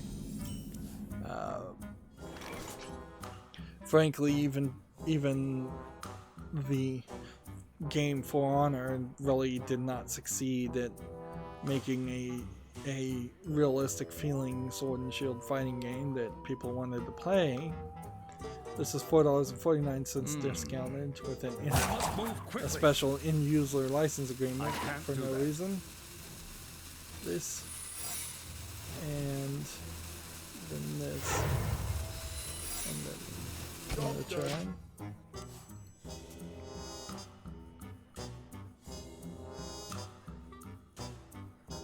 Let's see. Komatsu has an article here. Oni-Naki characters, trailers, and screenshots. I don't know what Oni-Naki is. It's apparently an RPG. When is it coming out? I didn't look to see if any of these were family friendly. Yeah, Oni-Naki is due out for the PS4, Switch, and PC this summer. I think this is the first I've even heard of it. So, yeah, we need more information.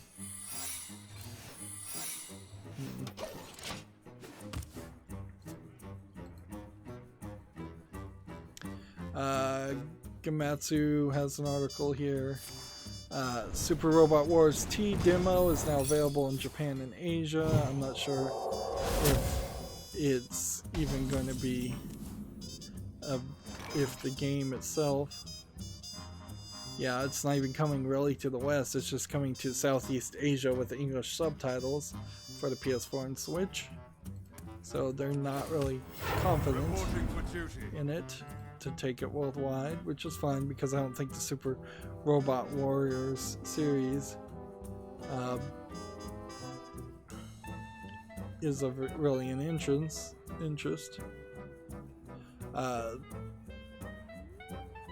Komatsu also has an article here.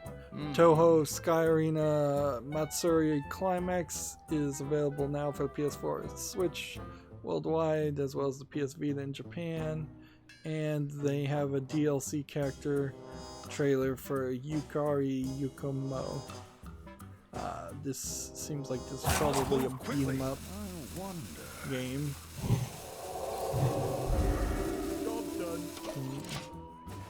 If I was to guess.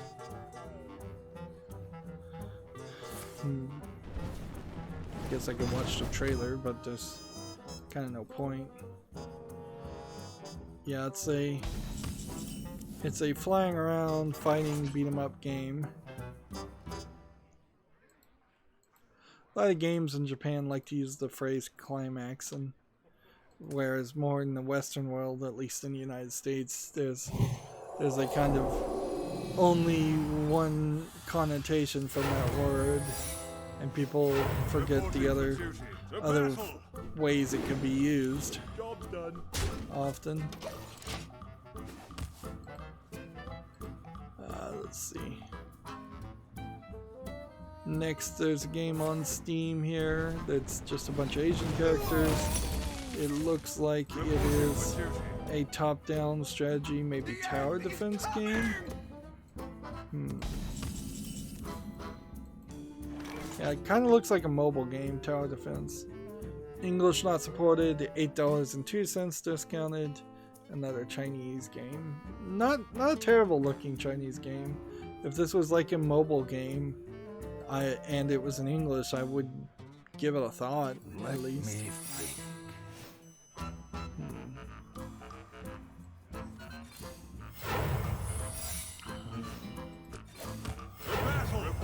The battle! Let's see.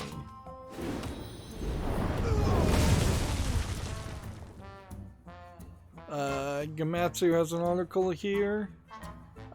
Super Neptunia RPG launches for PC on June 20th worldwide, and for the PS4 and Switch on June 25th in North America and June 28th in Europe.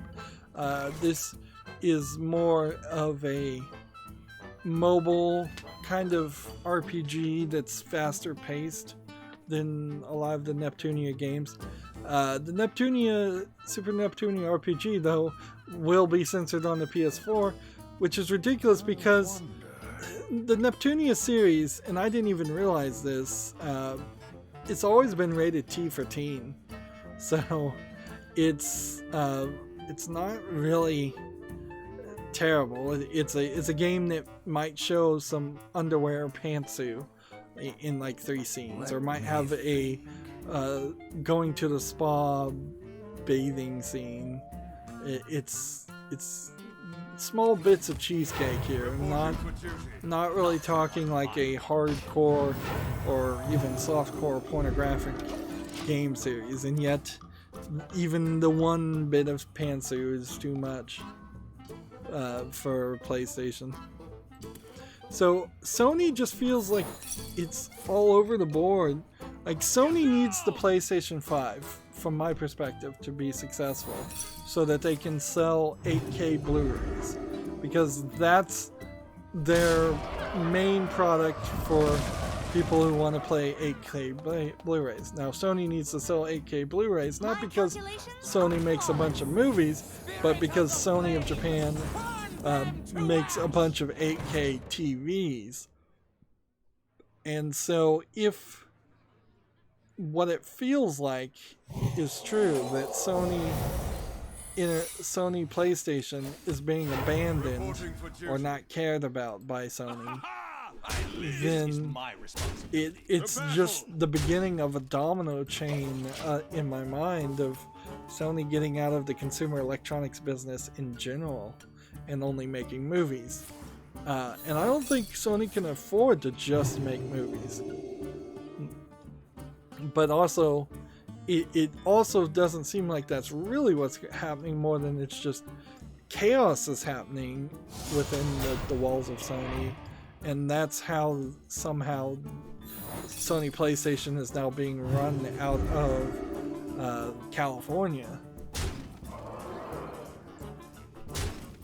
That would also explain the idea of them having these Chinese game initiatives to put out Chinese developed games on the PlayStation. The battle. This is my responsibility. The battle. Job's done.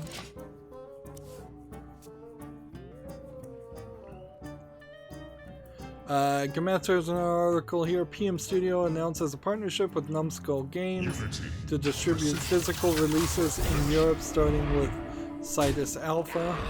Release dates to be announced very soon. Both PM Studios and Numbskull Games, not big names, not names I recognize. Citus is a music game that seems to be moderately popular on phones, a rhythm game. So perhaps in a few years there will be a whole series of music games under the Citus series that will still be enjoyed. Gamatsu has an article here. A Hat in Time DLC, Yakuza Metro plus Online Party has been announced for PC, due out May 10th for $6.99. I definitely wanted to play A Hat in Time. I guess if more DLC is still coming out, then I guess I'm happy to maybe wait. That being said, this might be a case where there's just consistently going to be more and more DLC put out for A Hat in Time. You certainly I could believe that occurring. And that might just forever delay me getting around to playing it. And there's a lot of games that I haven't gotten around to playing. There's still tons and tons of games. I seriously doubt there would ever be a day when on a stream I said, oh, I'm just out of games to play, I've played them all. At that point I'd probably have forgotten so many of them I could go back and play them again. Gamma Sutra has an article here. Ubisoft is rewarding players for reporting reproducible bugs in Rainbow Six Siege.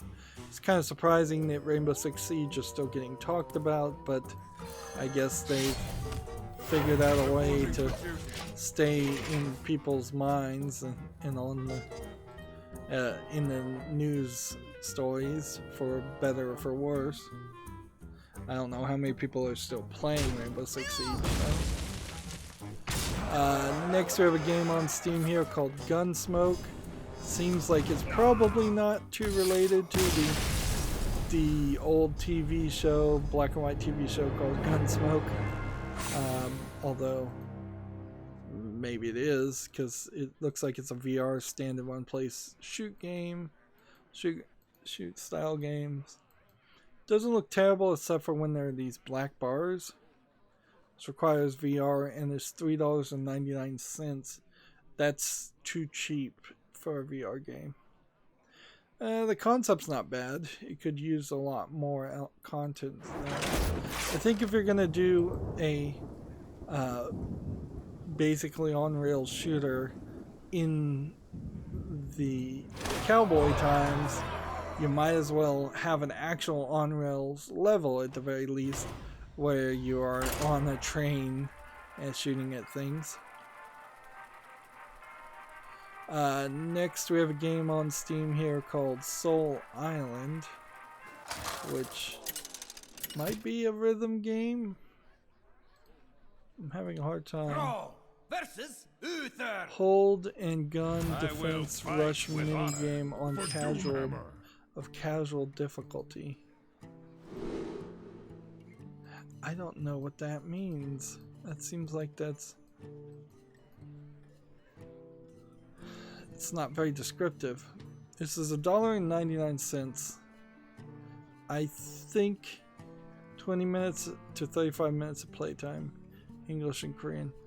Yeah, I think this game is probably just too small. It looks pretty good visually, but yeah, I have no idea really what it's saying.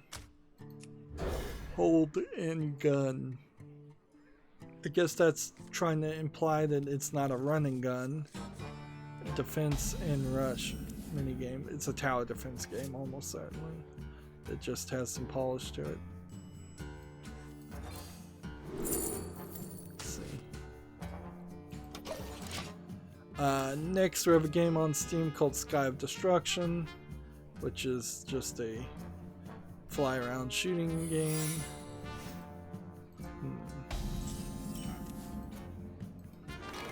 It looks kind of polished. Early access, $11.69, English and Russian languages. I'm gonna be generous and put this one on the follow list because, you know, that if this came out of early access and that was actually good, I wouldn't hate the idea of playing a modern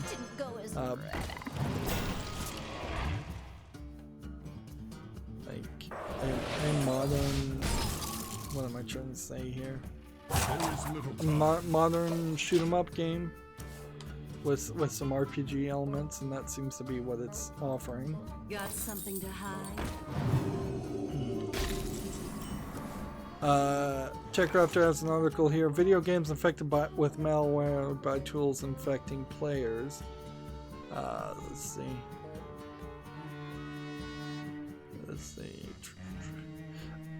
Speaking of malware, I installed Spybot Search and Destroy, which I used to use consistently on the older version of Windows, and had it scan and see if it found anything and do its whole immunization things.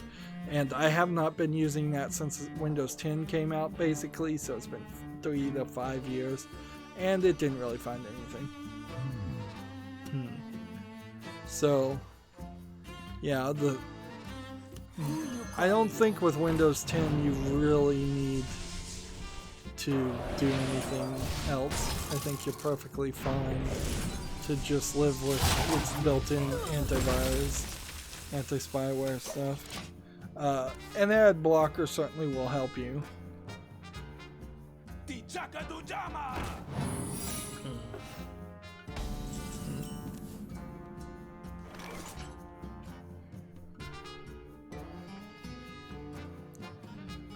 This story seems to be that this The program in question, Microsoft Visual Studio. Microsoft Visual Studios is a popular program when developing video games. Arguably, I would say Visual Studio shouldn't be used because you should be using like the Unity or Unreal more than likely. But yeah, if you're just programming outside of those engines, Microsoft Visual Studio makes a lot of sense. There is little time. Let's see. The article says rather than targeting a lone device or network, hackers are targeting computer distributing codes to the victims. Hackers corrupted tools used by 3 different game developers. The programs in question, Microsoft Visual Studio, is popular. The thing here is this is also an article from Kaspersky and ESET. And so Kaspersky sells antivirus software, so they have to continuously say that there's a threat and need to use that antivirus software.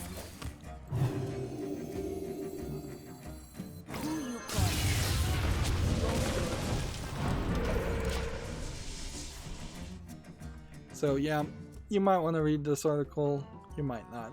I don't think there's really a threat too much. And almost in direct opposite to that story, GameIndustry.biz has this article, Microsoft's market cap now reaches $1 trillion. Company value edges over the milestone this morning for the first time, making it most valuable US publicly traded company, which that was Apple at some point. So I guess Apple stocks, yeah.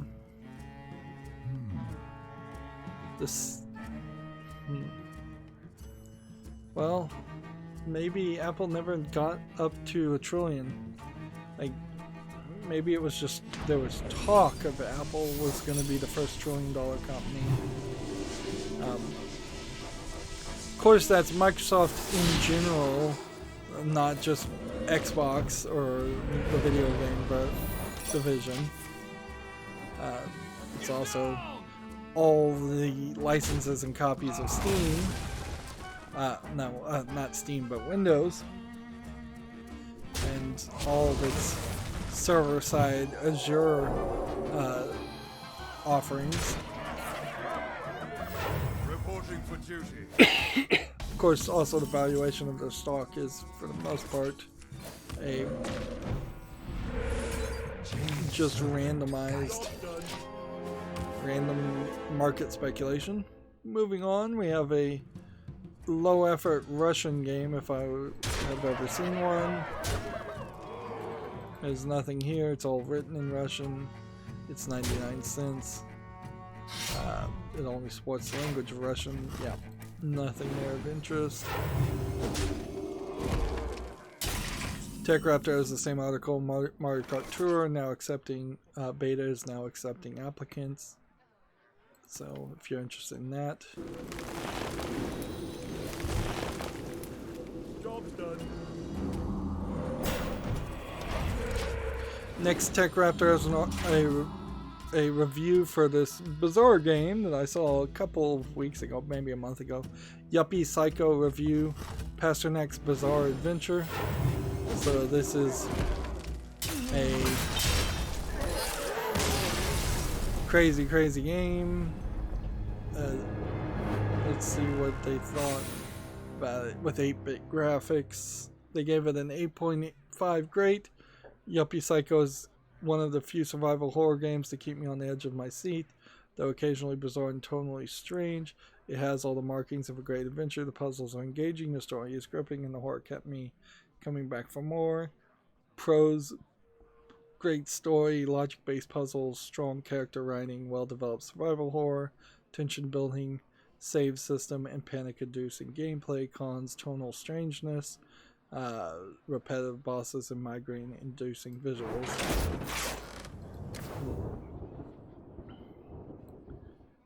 So I need 17 more, 15 more shaman cards. Let's keep playing. So yeah, Yuppie Psycho looks like it's one to put on the wish list. Yuppie Psycho is out now on Steam. We can see it's rated positive. It's weird, certainly, but I like weird. That being said, looking at the price, 10% off for $14.99 is asking quite a lot. So I'll put this probably on the wish list, but yeah, there's a lot of games on the wish list that never get cheap enough for it to make sense to actually buy them.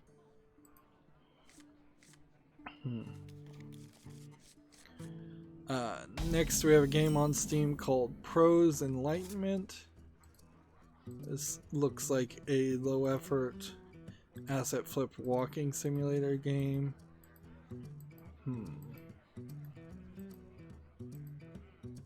Let's see, requires virtual reality, requires a controller, $17.99. English and Chinese and German and Russian are the main languages listed. Yeah.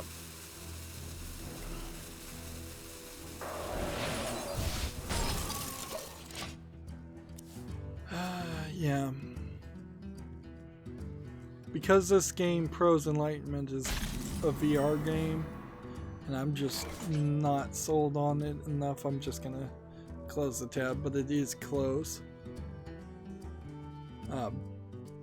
Definitely close.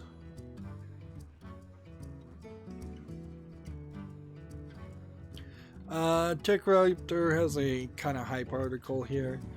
At this point it is more hype than of real interest to me. Persona 5, the royal enhancements detailed during the Persona concert. Not to be confused with Persona 5 Scramble. Not to be confused with Persona 5 original game. They've got like 3 different spin-offs or 3 different games by the title Persona 5 when it frankly should just have different names.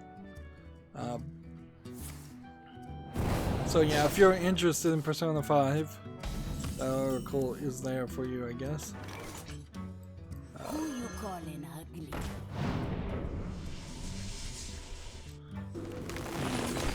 I could play this, could play this, could do this.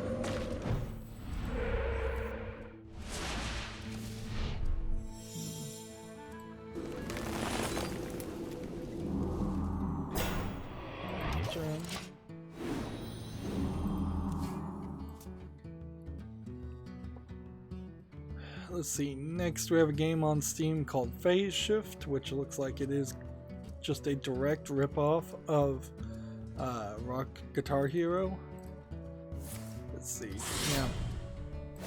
I don't see anything here that isn't just a 100% copyright infringing ripoff of Guitar Hero for early access. $12.74 discounted. Probably doesn't have a lot of music in it, unless it stole a bunch of music. It's compatible with most PC compatible instruments. It uses MIDI support, which is an interesting concept, but I think you have to change the way the note road, which is what I think this is called, looks and plays a little bit. I don't think you can just steal that, and I think that's copyrighted. And even if it isn't, and this is all on the up and up and I'm just wrong, there's still a level of problem here, and the fact that the game just doesn't look like it's doing anything new. Let's see. TechRaptor has an advertisement for the Fanatical Exile bundles, packs, and 10 great games, Star Wars, and many more. If you want to look at Fanatical, I don't buy games from Fanatical because it's not giving to a charity like Humble Bundle, so I'm not interested in that. Let's see, do this. Do this.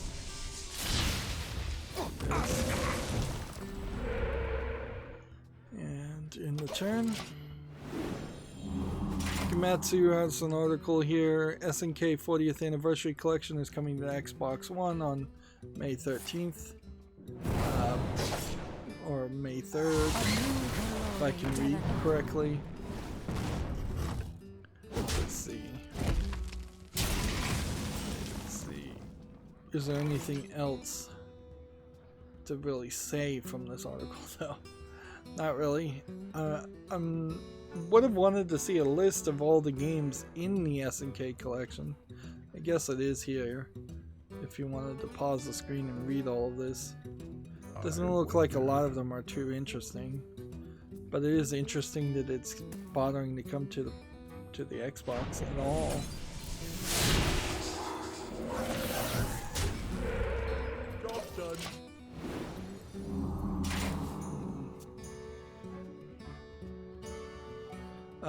Gamatsu has an article here. Toho Project Mahjong game is called Toho Jinso Mahjong and has been announced for the Switch, due out in the fall for Japan. Being a Mahjong game, it would be not allowed in China. And this is 4-player Mahjong, the real Mahjong, not Mahjong Solitaire that is often sold and played in the West. And it looks about as good as any other Mahjong game. Like, there's really not a lot to do for a Mahjong game, and people know it, and that's why they make them. It's because there's no real quality content you can make from it. It's not a valid target.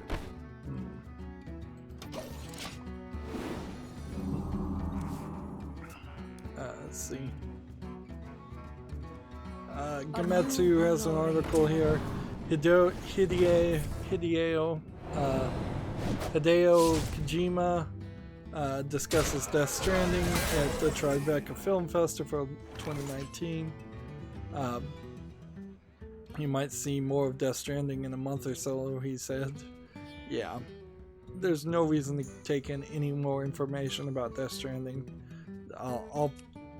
I'll be excited about it when it actually comes out, if it ever actually comes out, and kind of not a second before. Who you calling ugly?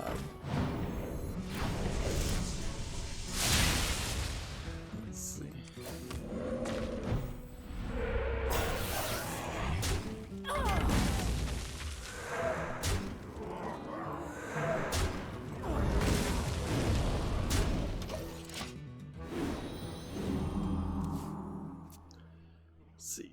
GameIndustry.biz has an article here.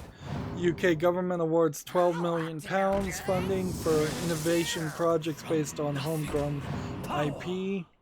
Augmented and virtual reality games in development for Oscar-winning Wallace and Gromit and BAFTA winning Peaky Blinders.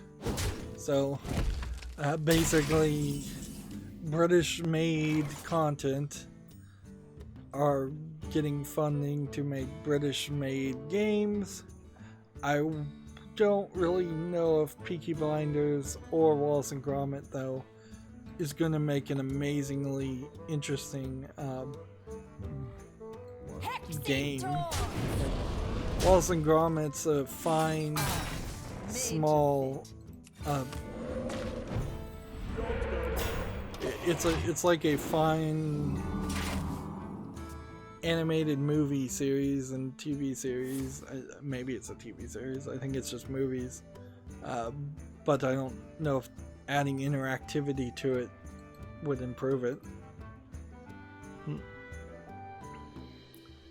Gamatsu has an article here. PS4 shipments worldwide top 96.8 million, which tells you part of the market share. Let's just assume that the Xbox One shipments have only done 90 million. That's 180 million plus, I think there's only been maybe 10 or 20 million, let's say 20 million Switch sales. So for the console market, there's 200 million potential customers to sell to.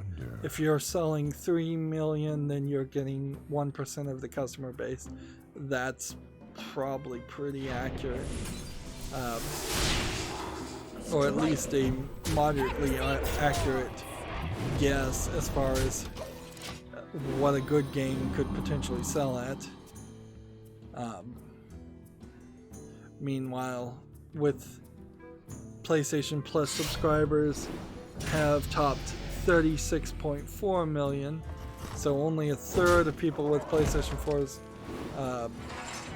are currently subscribed to PlayStation, and in total, in the fourth quarter, 54.7 million units of software were sold, which tells me that nearly half of the people who owned a PlayStation 4 did not buy, well, probably more than half did not buy any games at all in the fourth quarter for the PlayStation 4, because you have to also calculate the people who would have bought 2 or 3 games for the PlayStation 4. And that's kind of an incredibly high number to say in the last 4 months of 2018, which would include, you know, Thanksgiving and Christmas, that whole holiday season. To say nearly half of the people who own PlayStation 4s had either never had any intention of buying games or just chose not to buy any games, that is not great news. In similar information, TechRaptor has an article. Nintendo reports almost 10 million Switch Online accounts. Smash Ultimate now outsells the Wii U, which is to say one game has sold more than the entire console of the Wii U. I recently was reminded or learned that Super Mario Maker 1 came out on the Wii U, and I'm like, oh, I would have sworn that was a Switch launch product, but it wasn't. And Mario Maker 2 is now coming out for what little hype it's getting. Alright, we already talked about this. However, even though they have good sales, Nintendo's shares dropped 5% after a conservative Switch forecast. Platform's holder share price still has risen 29% since the start of the year. So it was a bit overinflated at 34% increase, and people started selling off after Nintendo gave some conservative sales numbers, which Nintendo is pretty conservative on their estimations of sales, but that's probably the right way to run a business. TechRaptor has an article here, Follow Your Animal Instincts and Black Sad Under the Skin, launching September 26th. This is basically a hype article until it's out and there's an actual review. We are done, by the way, on the European account. Well, no, the Asian account. Right? We're on the Asian account. Yeah, Asian account. Look at all those Asian names. So we're done for the day. And I only have a small number of news articles, and then we're just going to wrap up. GameIndustry.biz, rising PS4 game sales drive Sony to $78.1 billion in full year revenues. The gaming segment's operating income to take a $278.3 million hit as investment increases in the PlayStation 5. So they're planning on spending $300 million to develop the PlayStation 5 some more. But yeah, the Sony is still making a lot of sales. Certainly, still making money. TechRaptor has an article here. Dragonstar Varnier flies into the west this summer. This, I think, is probably a bullet hell shoot 'em up game. Let's see if we can. Idea Factory. Yeah, this looks like a RPG. It's not a bullet hell shooter game, it's an RPG game. Looks like it might be turn-based too. Yep. Looks slightly interesting. So when it comes out, I'll get more information about it. Gamatsu has an article here. Dead or Alive 6 shipments, top 350,000 sales, or shipments, I guess is different than sales, but for a big AAA fighting game, this is probably not a lot of sales for how long it's been out. That being said, DOA 6 is full of DLC and rip-off things, and there was a lot of controversy around it for too much DLC, too expensive DLC, and them slightly toning down the original outfits, but not going anywhere as bad as Mortal Kombat has gone. And frankly, you can undo everything that they did. They kind of just changed the default costumes, which frankly, if Mortal Kombat had done that and then still had a lot of the bikini costumes, people wouldn't have complained so much. But it does prove, this is one of those rare instances where the slippery slope argument has been proven. DOA ships with less bikinis, a game known for having bikini fighting girls, and just a couple months later, Mortal Kombat ships and all of the females are like basically burqa'd, like fully covered. So next fighting game we get, will there be no female characters at all? Will all the female characters look like men because they're just not going to be feminine or attractive at all? Who knows? It might continue to slip down that slope, and that's why people who are interested in seeing attractive females in fighting games need to be vigilant, otherwise it's going to disappear. Moving on, we have Gamatsu here. Yeah, Gamatsu. Sony says the PlayStation 5 is not due out before April of 2020, so early 2020 speculation is off the table. This locks down a date where the Xbox One 2 or the Xbox 2 could come out slightly earlier and gain a strong following, or maybe Microsoft just takes it a bit slower and releases the Xbox 2 after the PlayStation 5 comes out. Those are calculations they're going to have to make. GameIndustry.biz has an article here. Starbreeze is selling the publishing rights for 10 crowns back to the developer. It marks the third such a deal in just over a year, but it still holds on to Psychonauts.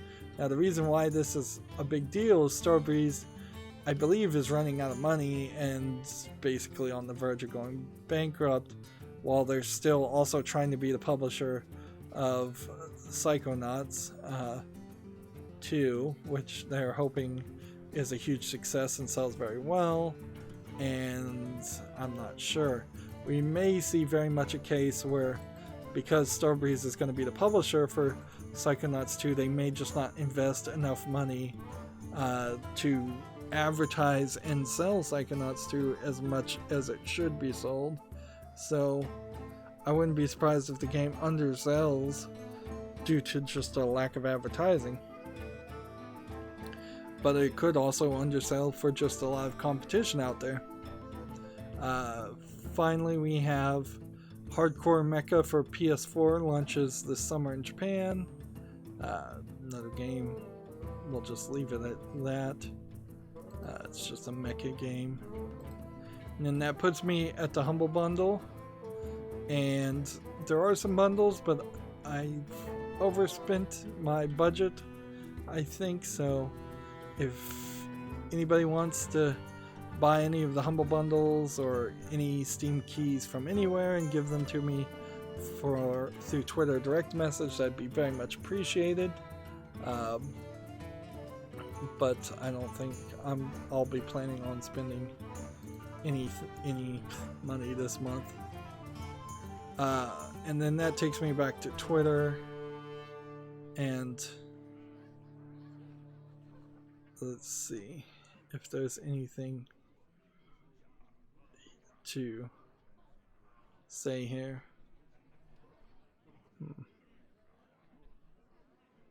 I'm just scrolling down here on my Twitter news to see if there's any new announcement. The Cat Lady and Downfall sequel, Lorelei, is very close to being published and released on PC. It may be out even right now. I will get around eventually to playing that, but that's kind of it to say there. I like the Cat Lady very much.